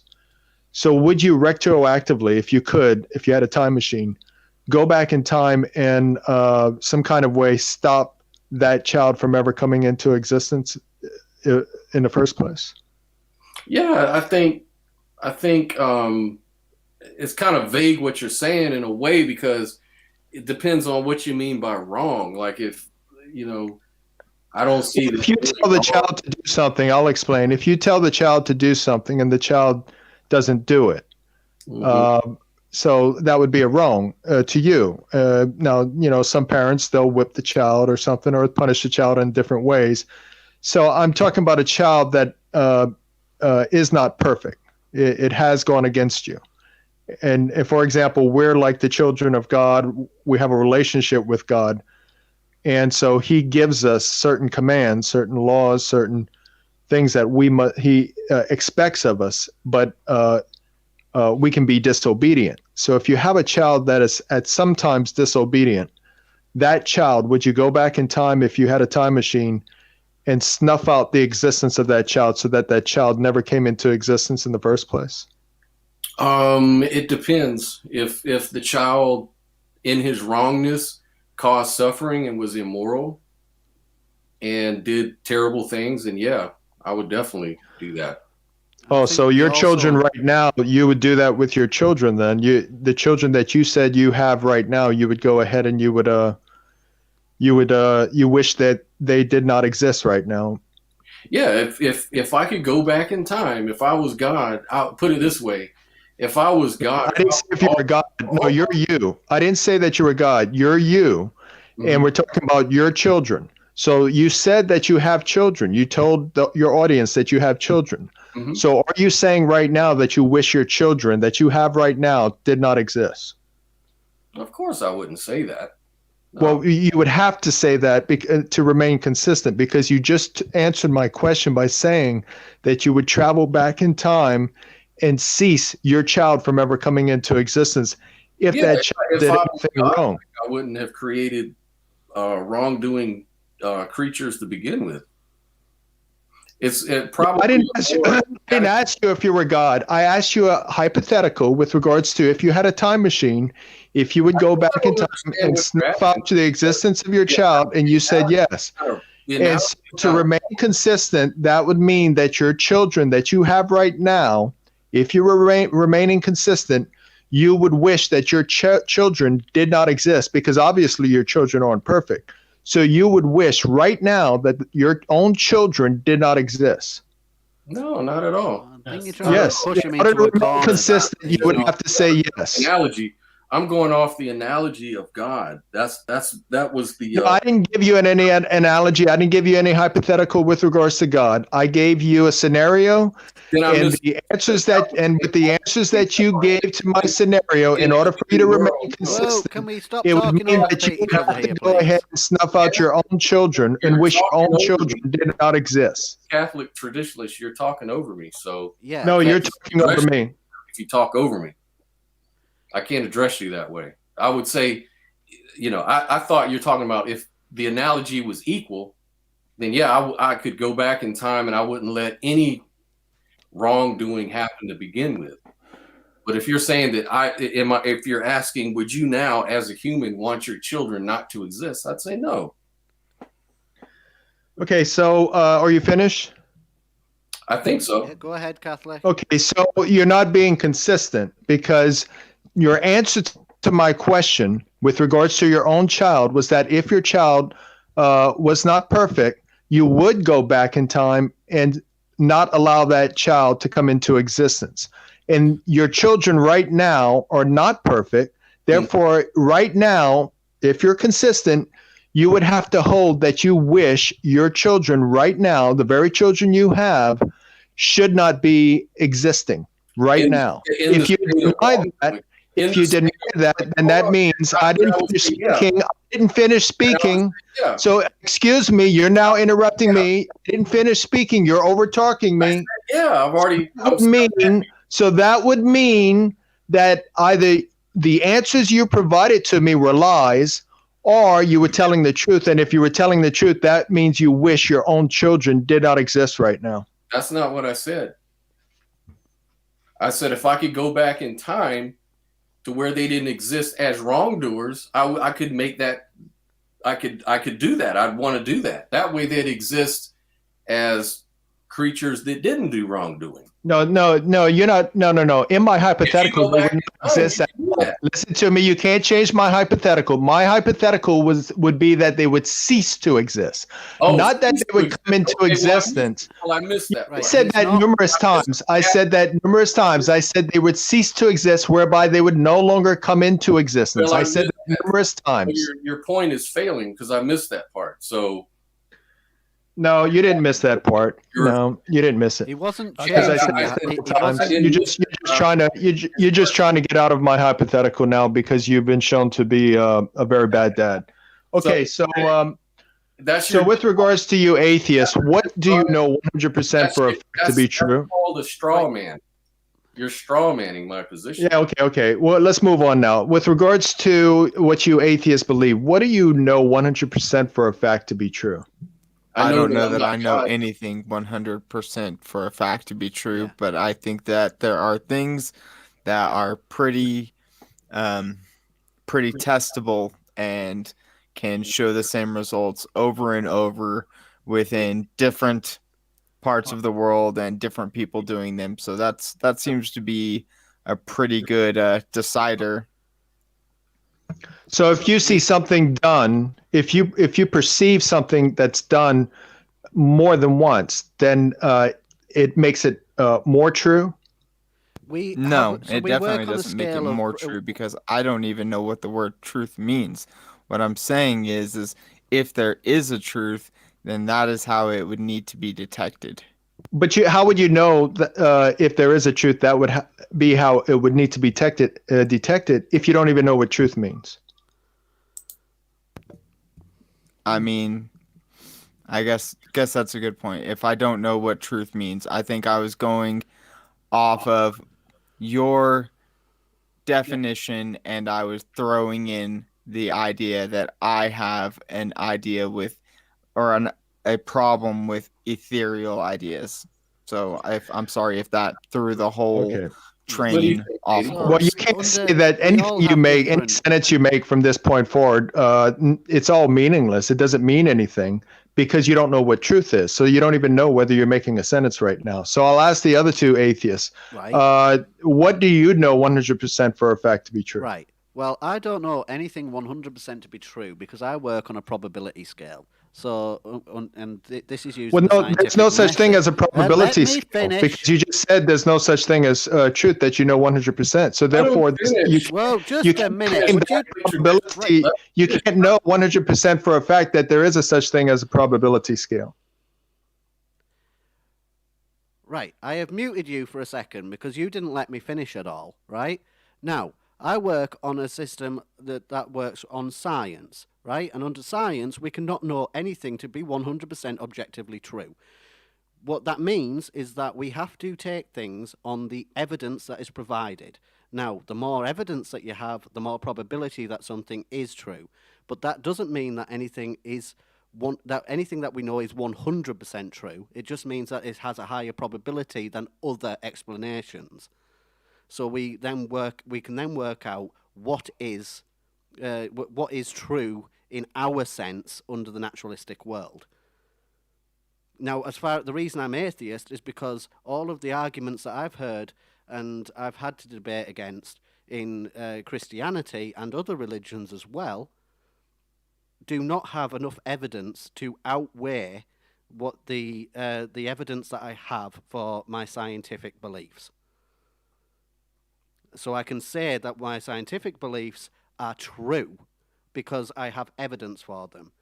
Whereas when I was a Christian, I couldn't say I had evidence for my beliefs. I had to use the argument of faith.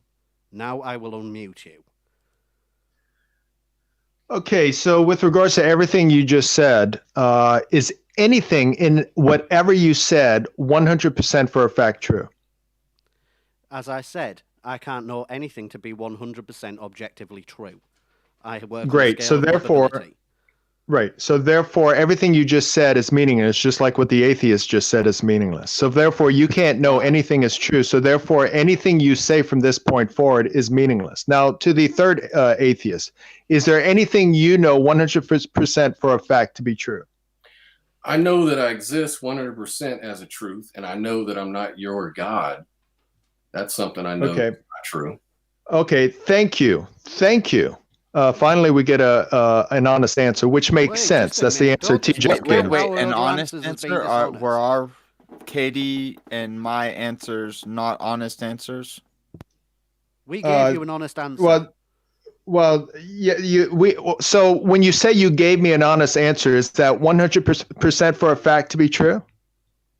As far as I know, on a probability, I gave you on a probability You scale. can't give me a I yes. gave you the most honest answer I could give you. So therefore, since you can't give me a yes, there's a possibility that Well, there's it's parts not of my mind that 100% I don't have to be access true. to. So you're saying there's a possibility it's untrue, but that doesn't Yeah. mean it is untrue. So You've back to the person proclaimed it to be. so back to the person that gave me the correct answer. Yeah, so, no, you're right. Just brush it off. Yeah, it's the only answer that makes any sense, because if you're going to go ahead and make sentences, that means you have thought. It means you exist. Like T Jump says, I think, therefore I am.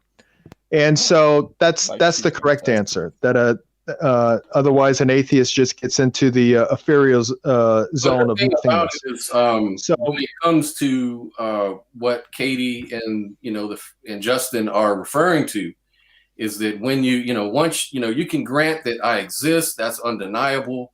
There is no, we can then infer things about the world. And one thing that we can infer is that we discover things, we learn things, we don't know everything, and we've been wrong about things. And if that's the case, then we can also know that we're not certain about a lot of things in life. There's very few things that I claim to know. Sure, I don't disagree with you. I know is that I exist, that I'm not something other than what I identify as. It's a logical contradiction. I know. Now you're Scott Williamson. Now you're the one that are you the one that gave me the correct answer? Well, I'm just trying to say that I'm trying to. No, I'm just asking you. I spoke to the other two atheists, but they gave me the wrong answer. Are you the one? Are you the last one that gave me the correct answer? According to who? According to any rational being that exists. Are you the one that gave me? I don't know. Are you the one that said I think that's one of the things I don't know. I'm not on this. Continue this conversation. Are you the one that said that I think therefore I am? Are you that atheist? Because I don't know which one of you said that. Yes, that was I'm Scott not sure who if said that was correct to everyone. You see, that's the trap you're trying to lay. Just answer my question. Are you the one that said I think therefore I am? Because I can see your trap. Hey, this is a pretty chill stream, Mr. Catholic. Yeah. Could you chill? You're just triggered, man. Yeah, and I'd like to point out as well. Are you going to answer my question or not? I've already answered it. I said I don't know. That's one of the things I don't know. Right, he's muted again, so you can finish up what you're saying, Scott, and then I can say what I want to say. Right, so I guess his question is, do I know if I'm the one who's correct out of everybody? That depends on who. Who, according to who? According to him, maybe.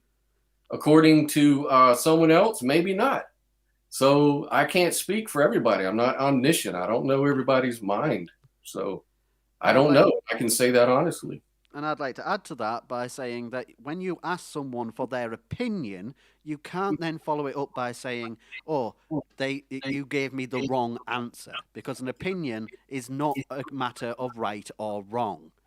It is an opinion. It is a subjective statement that you are asking for. There is no right or wrong in that. Now I am going to unmute you. Okay, yeah, I don't really care about somebody's opinion because an opinion is everybody has an opinion, just like everybody has an anus, and so I don't really care about a person's opinion. I care about truth. So now, with regards to the person that said, which atheist is it? Scott Williamson? Or I asked an atheist just now, and I don't know That's the which one one you're of you looking said it. I asked an atheist, do you know what is it 100%? Do you know anything 100% for a fact to be true? And that atheist, whichever that atheist is, said, yes, I know that I exist and that I think, therefore I am. Which atheist told me that? I did. I remember saying that. Oh, so, okay, well, wait a second. If you said that, then why are you running away from what you originally said by saying you don't know now? I don't understand. I didn't see him run Do away. you stand by, okay, so do you stand by your statement that the only thing you know 100% for a fact is that you think, therefore you are? Yeah, I understand that for 100% fact. Okay, thank you. And so did you use logic and reason to come to that conclusion? No. Oh. So then whenever you think, you don't use logic and reason. So you're an idiot? You're admitting that you're an idiot, that you're stupid? No, that's logic is a language to describe reality, but I know that I exist because I couldn't make any statement at all if I didn't. I couldn't do logic, I couldn't do anything unless first I exist. And the only thing you said that you know for a fact that exists in reality, that you know 100% to be a reality, is that you think, therefore you are. Did you use logic and reason to come to that conclusion? Because you just said that you must use logic and reason with regards to reality. Well, that's the only reality that you said you know 100% for a fact to be true. So did you use reason and logic to come to that conclusion? Well, that's a foundation. That's the foundation. That's the episode. It's a yes or no answer. Did you use reason and logic to come to that conclusion? Well, if he doesn't think it's a yes or no answer, it's not I a don't yes or think no answer. I think that everything knows that they exist intuitively. You don't think about it. You know that you exist because that's. I'm sorry. Go ahead. Go ahead. Hold on. Yeah, I know I exist. I don't have to think about it. It's something I don't have to do logic. Okay. No, the other two atheists, they don't know that they exist. They didn't know that 100% for a fact. Otherwise, they would have answered with that. Nothing in that statement is everything in that statement. Everybody apparently knows. Excuse me, I'm speaking. Excuse me, I'm speaking. What is it to know? Well, in my opinion, what is it to exist? Like I don't. The whole just take a look at take a look at the definition of thought. It invokes reason and logic. Take a look at the definition of logic. It invokes reason and thought. Okay, but you can't think unless you exist first.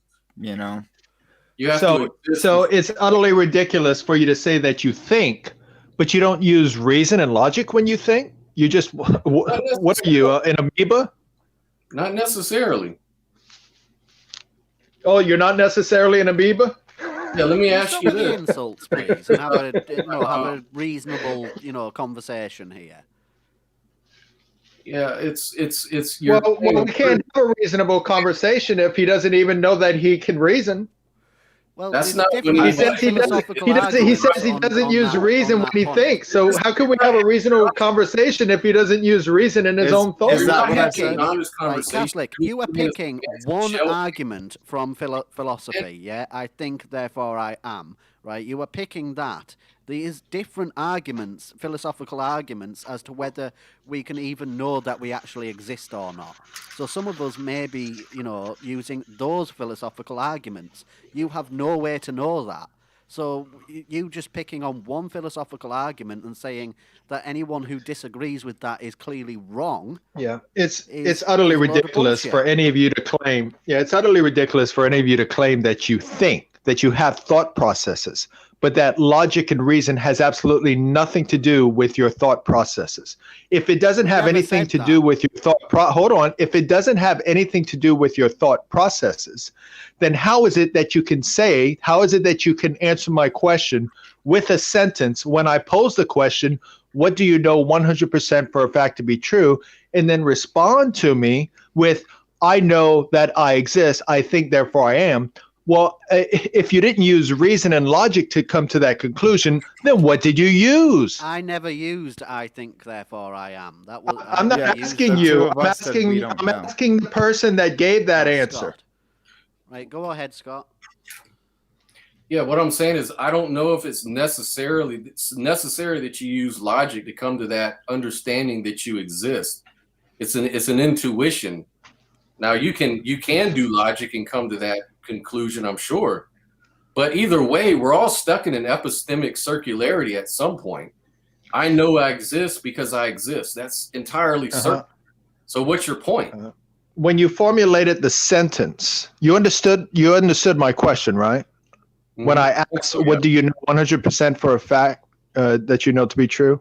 You understood my question? Mm-hmm. So you only understood it on intuition? You didn't use reason and logic to understand? Hold on, I didn't finish. You didn't use reason and logic to understand my question, my linguistic question, and then formulate your own sentence to respond to my question. The reason and logic did not come to that question whatsoever? I see a mistake you're making there.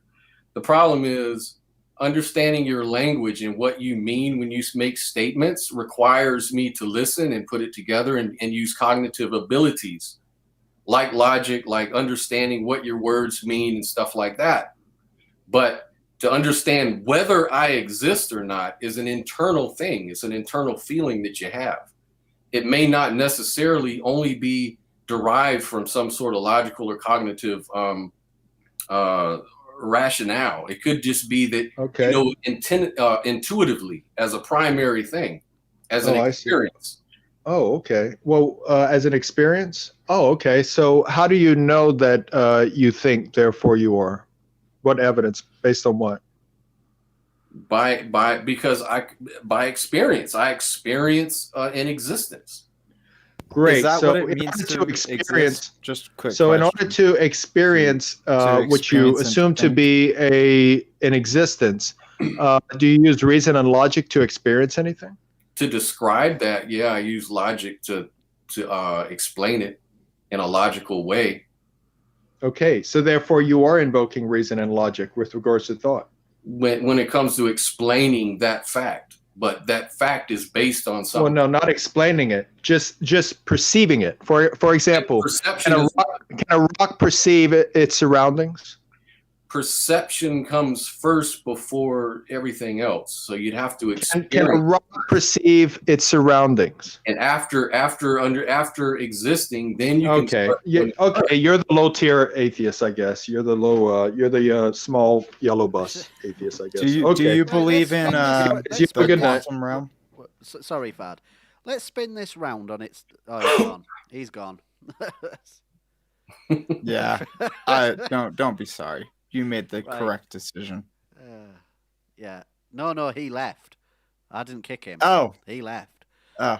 He finished up with his, we're low-tier atheists and just bullshit. Didn't wait for a rebuttal of that one. Well, 30 seconds. I definitely can't rebut that I am low-tier, but I don't mind it.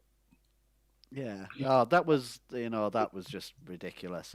He obviously just wanted an argument. Well, what he was getting at, and I could have easily granted what he was saying, and we'd have still gotten nowhere because he was trying to say, well, you have to think about it to know that you exist. You have to use some kind of logical inference to think that you exist.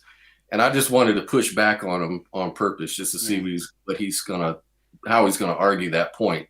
But even if I'd agree to say that, I have to really logically infer that I exist and all of that kind of stuff, then he's gonna turn around and say, well, that's circular, that's viciously circular. But the thing is, he's also in that same situation. Yeah, and that's what I wanted to get on with there. He's just gonna say, well, I'm not grounded on I exist. I'm grounded on God.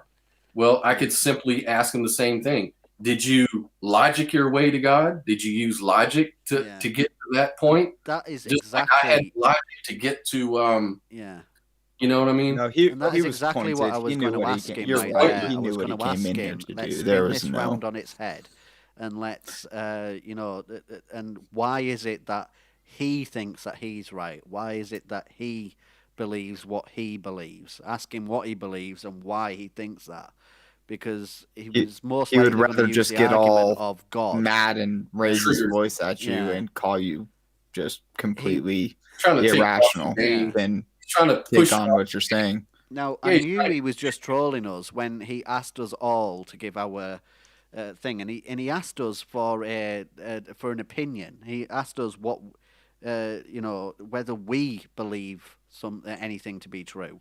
Now that's a subjective question that he's asking for there. So it's going to be a subjective Very answer. subjective. And then he answers by saying, but by saying, no, you're wrong.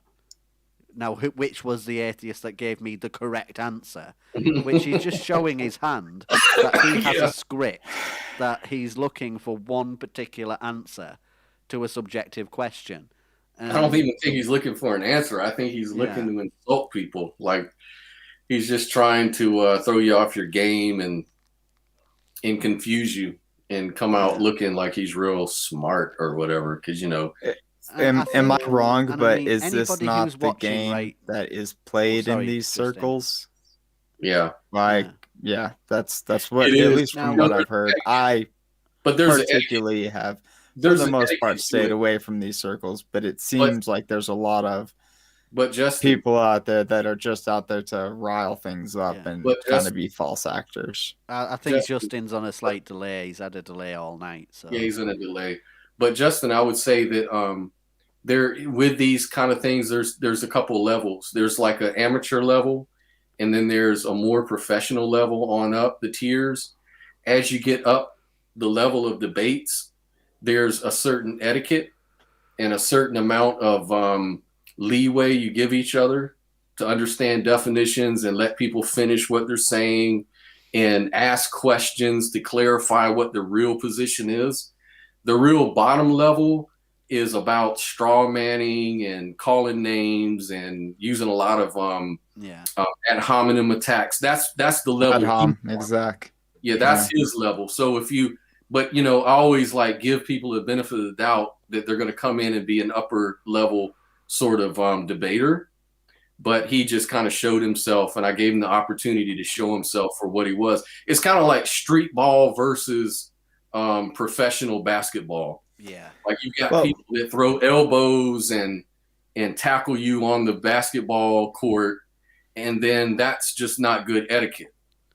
yeah. But So He showed I his hand found at the it end as well when he disturbing the projected other day the fact whenever that he somebody was that amateur I onto us. thought, and it was seemingly pretty smart, said that he had to give a little bit of forgiveness to laymen when they asked questions because they asked questions in a dumb way.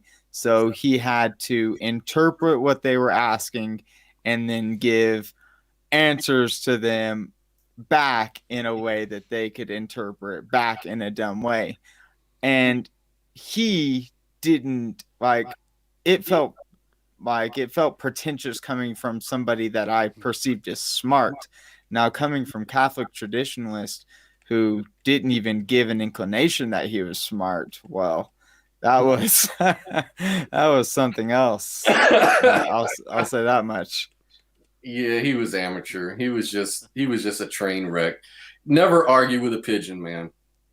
They'll always just shit on the chessboard and call themselves the winner, Yeah, I mean, and I don't think what I meant, because when he asked me and I gave my answer, I don't think my answer was all that wrong, really. In sense, I know it was a subjective question, but I answered honestly, and I answered with because I don't think that I can know myself to be true. I don't even think me existing is something which I can know to be true.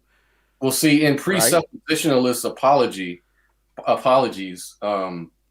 If you don't know something 100%, that means you don't know anything at all. Like if there's room for, like, if I were to ask you, like, if, let's put it this way, if you were to ask me what's the speed limit outside my house on the street, and I hadn't checked it in like 6 months or whatever, and I'd say, I think it's 25 miles an hour, but I might be wrong, because it's possible they may have changed it. Yeah. And you would say, well, do you know if it's 25 miles an hour or not? And I'd be like, well, I think it is. I'm not certain about it, but yeah, it's 25 miles an hour. I'm pretty certain because the last time I checked. And then you could say, well, then you don't know what the fucking speed limit is outside your house. You either know it or you don't. You know, that's the kind of thing that they're coming at. They're trying to say, you either know something or you don't. And if you don't know something, then why should I trust the next thing that comes out of your mouth about anything? That falls apart within science itself. So within science, we obviously we can't really know anything that we know to be true, because under the science that I follow in the neuroscience studies that I've looked into, is, everything inside our brains happens before we are consciously aware of it. Mm-hmm. So in a sense, our consciousness as we know it is an illusion. It's just an hallucination that, of how we perceive things. But that perception, we have nowhere to, even if we think we know objectively something to be true. Right. And see, that's why it to be objectively true. I try not to talk to smart people about these things, because I am so layman that, and the only thing that I can know to say is that I don't know. And there are people that seem to be more compelling than others, but the biggest thing is I don't know, and anything could be true. And I do my best to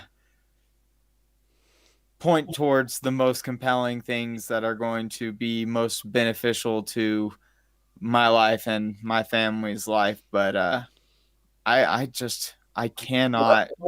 I'm not smart enough to give proof for anything. Let's just say that. Genuine and humble as a person, and which is why I wanted to at least give him something. I always give the presuppositional that same answer. Like when they always ask me, well, do you know anything 100%? And they're expecting me because this is their script. I'm saying it to get them off script. So what I'll say is that, yeah, actually, I do know some things 100%. I know that I exist, and I know that I'm not your God. And they can't deny that, because you couldn't think about anything unless you first existed. And I can't be your God, because even you would agree that I'm not your God. So they're kind of stuck right there. They're kind of like, if you notice, he backed out of that part. Yeah. But then he was trying to take me further to say, well, how did you know you exist? And that's when we get into that whole thing about epistemic circularity. Yeah. But epistemic circularity is basically, I know because I know. Like, I know I experience a reality because I experience a reality. It's circular. And they usually try to say, well, circular thinking is invalid. But the thing about it is, we're all stuck ultimately in that circularity. Because even if they were to say, I know I exist because I know God exists. Well, how do you know God exists? Because God exists. So they're stuck in a little circular thing too, see. But they never like to have the conversation thrown back round on themselves. That's the script. When I was trying to ask I kept saying, said about 3 or 4 times, let's turn this around. Mm-hmm. It just so happens that he leaves at that point.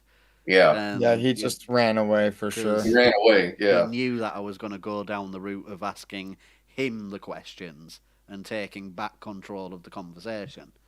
And that's the last thing any presuppositionalist wants, is for the person they're debating to take control of the conversation. That's right. Yeah, you definitely did the right thing by taking muting him when you Oh, did. yeah. I'm Mhm. definitely not the biggest fan of keeping people from talking, but that's all he was trying to do was keep people from He talking. was getting Yeah. aggressive You know, and he talking was over people. yeah, That's just He's not on. exactly. He's just a pigeon, man. Yeah. Yeah, I'd like to know how much Darth Dawkins was paying him for this conversation. That would be interesting to find out. Some Yeah. bored people, man. Well, I would say I feel irrefuted. Absolutely. So I Mhm. don't know what I'm gonna do from here Yeah. with his irrefutable proof to my atheism. Maybe I should go worship. You don't even know what truth is, man. What are you talking about? Dude, It's a I silly hate talking argument. about it because I'm not kidding you. I'll tell you guys. I talk to smart people or people that I think are smart, people that I have good reason to believe are smart. They're like, dude, you're kind of crazy, man. Like, there's good reason to believe these things. We understand things, and I'm like, well, maybe you do, but I don't. And that's just what it comes down to is I don't have the full understanding, and I can appeal to authorities to some level, but my mind has been opened so much since I realized that things aren't as yeah, as I thought they were before. And there's a quantum realm, and there are so many. The world is so intricate, and there's so many surprises. I can't know anything.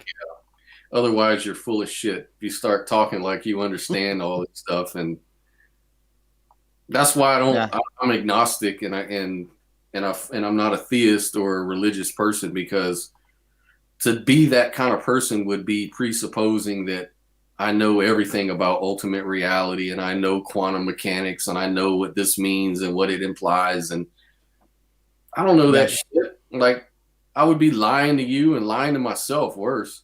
So I don't want to be a person that's just full of shit. You know, I want to be a person that's honest and say, look, I only know a few things that I exist is one of them, and I'm not God. So those are the yeah. only things I really know. I mean, other than that, it's a guessing game, and I'm doing my best. Put it that way. Yeah, and That's unlike that's him, all I can say is I'm doing my best. That's the and I don't even know what I'm is, to be honest, but whatever it is that is making me conscious, which I believe is an illusion of survival, Mm-hmm. is doing its best to adapt and survive. It seems So to be the the case. consciousness that is I'm is doing everything it can to adapt and survive, just like it's been doing ever since it was a fucking amoeba. Sorry if I use the F word, like you said. I've used it a few times tonight, so it's okay. I know I don't know Yeah. everything. I mean, we have nothing's changed. We're adapting to survive. And that's what, in my belief, all this is, this consciousness, this idea of I. Yeah. It's adaptation in our minds to Limitation. survive because we've become so advanced at this point, or Very true. advanced. What I hated about his style of argumentation was he was asking one question, which was a subjective question, and he was taking the answer of that and then inferring a worldview onto that one answer, and then just assuming that he knew what both me and Justin thought, Yeah. given the answer to one question, Mhm. and then moving on with that, then not letting us even But clarify what basically our calling points us of view stupid. were. Just being like, you guys are wrong. Boom. Yeah. You're wrong. I don't even want to talk to you. And You people should have like booted that, him then. presuppositionists, they also do it with, atheism, and they go, well, here's a answer to one question. Oh, now I know that. Because they don't believe in God, that they have their own religion, that they infer a worldview onto people. It's one thing to presuppose what this non-existent entity is thinking, but to presuppose a whole worldview onto someone that you're conversing with, no, that's not on. If you're conversing with someone, ask someone what their worldview is before. Well, he wasn't conversing. Pigeons are He just was there, arguing. Yeah, just there to argue and insult and be a pigeon. So yeah. that's Well, all. that was a good That was roundup for the spicy. show, I think.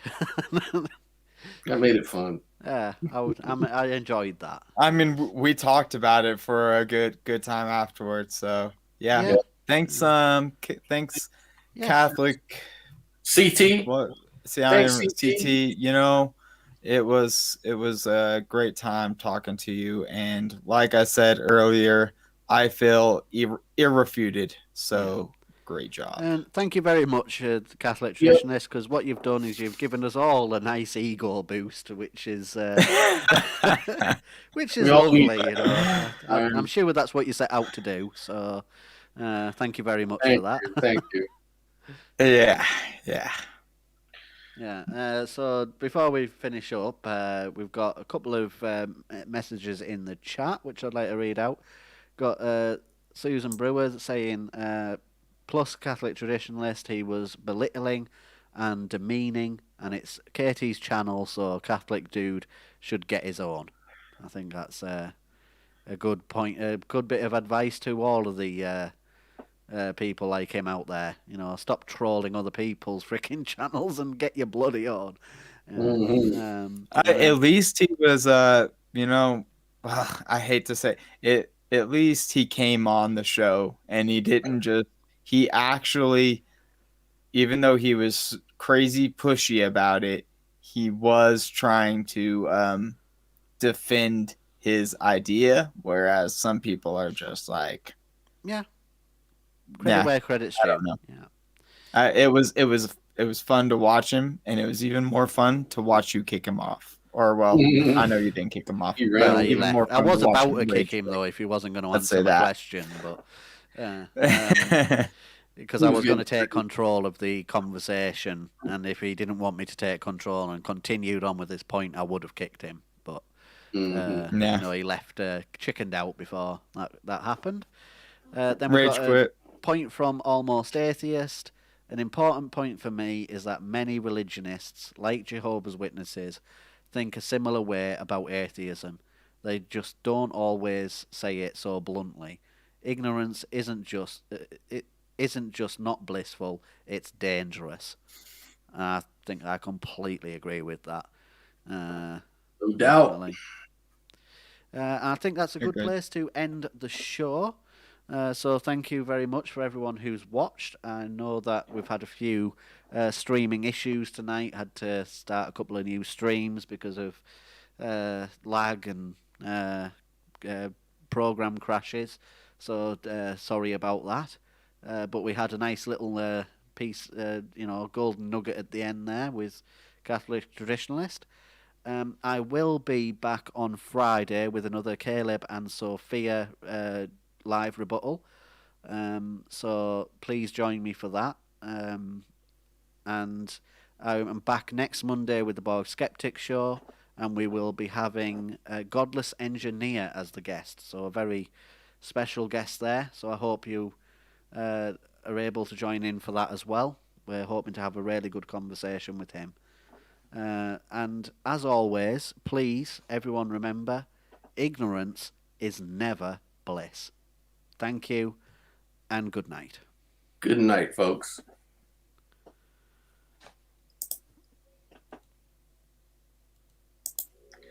All right, guys, I'm gonna check off. Get ready for work. Nice time, man. We'll do it next time, brother.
this time.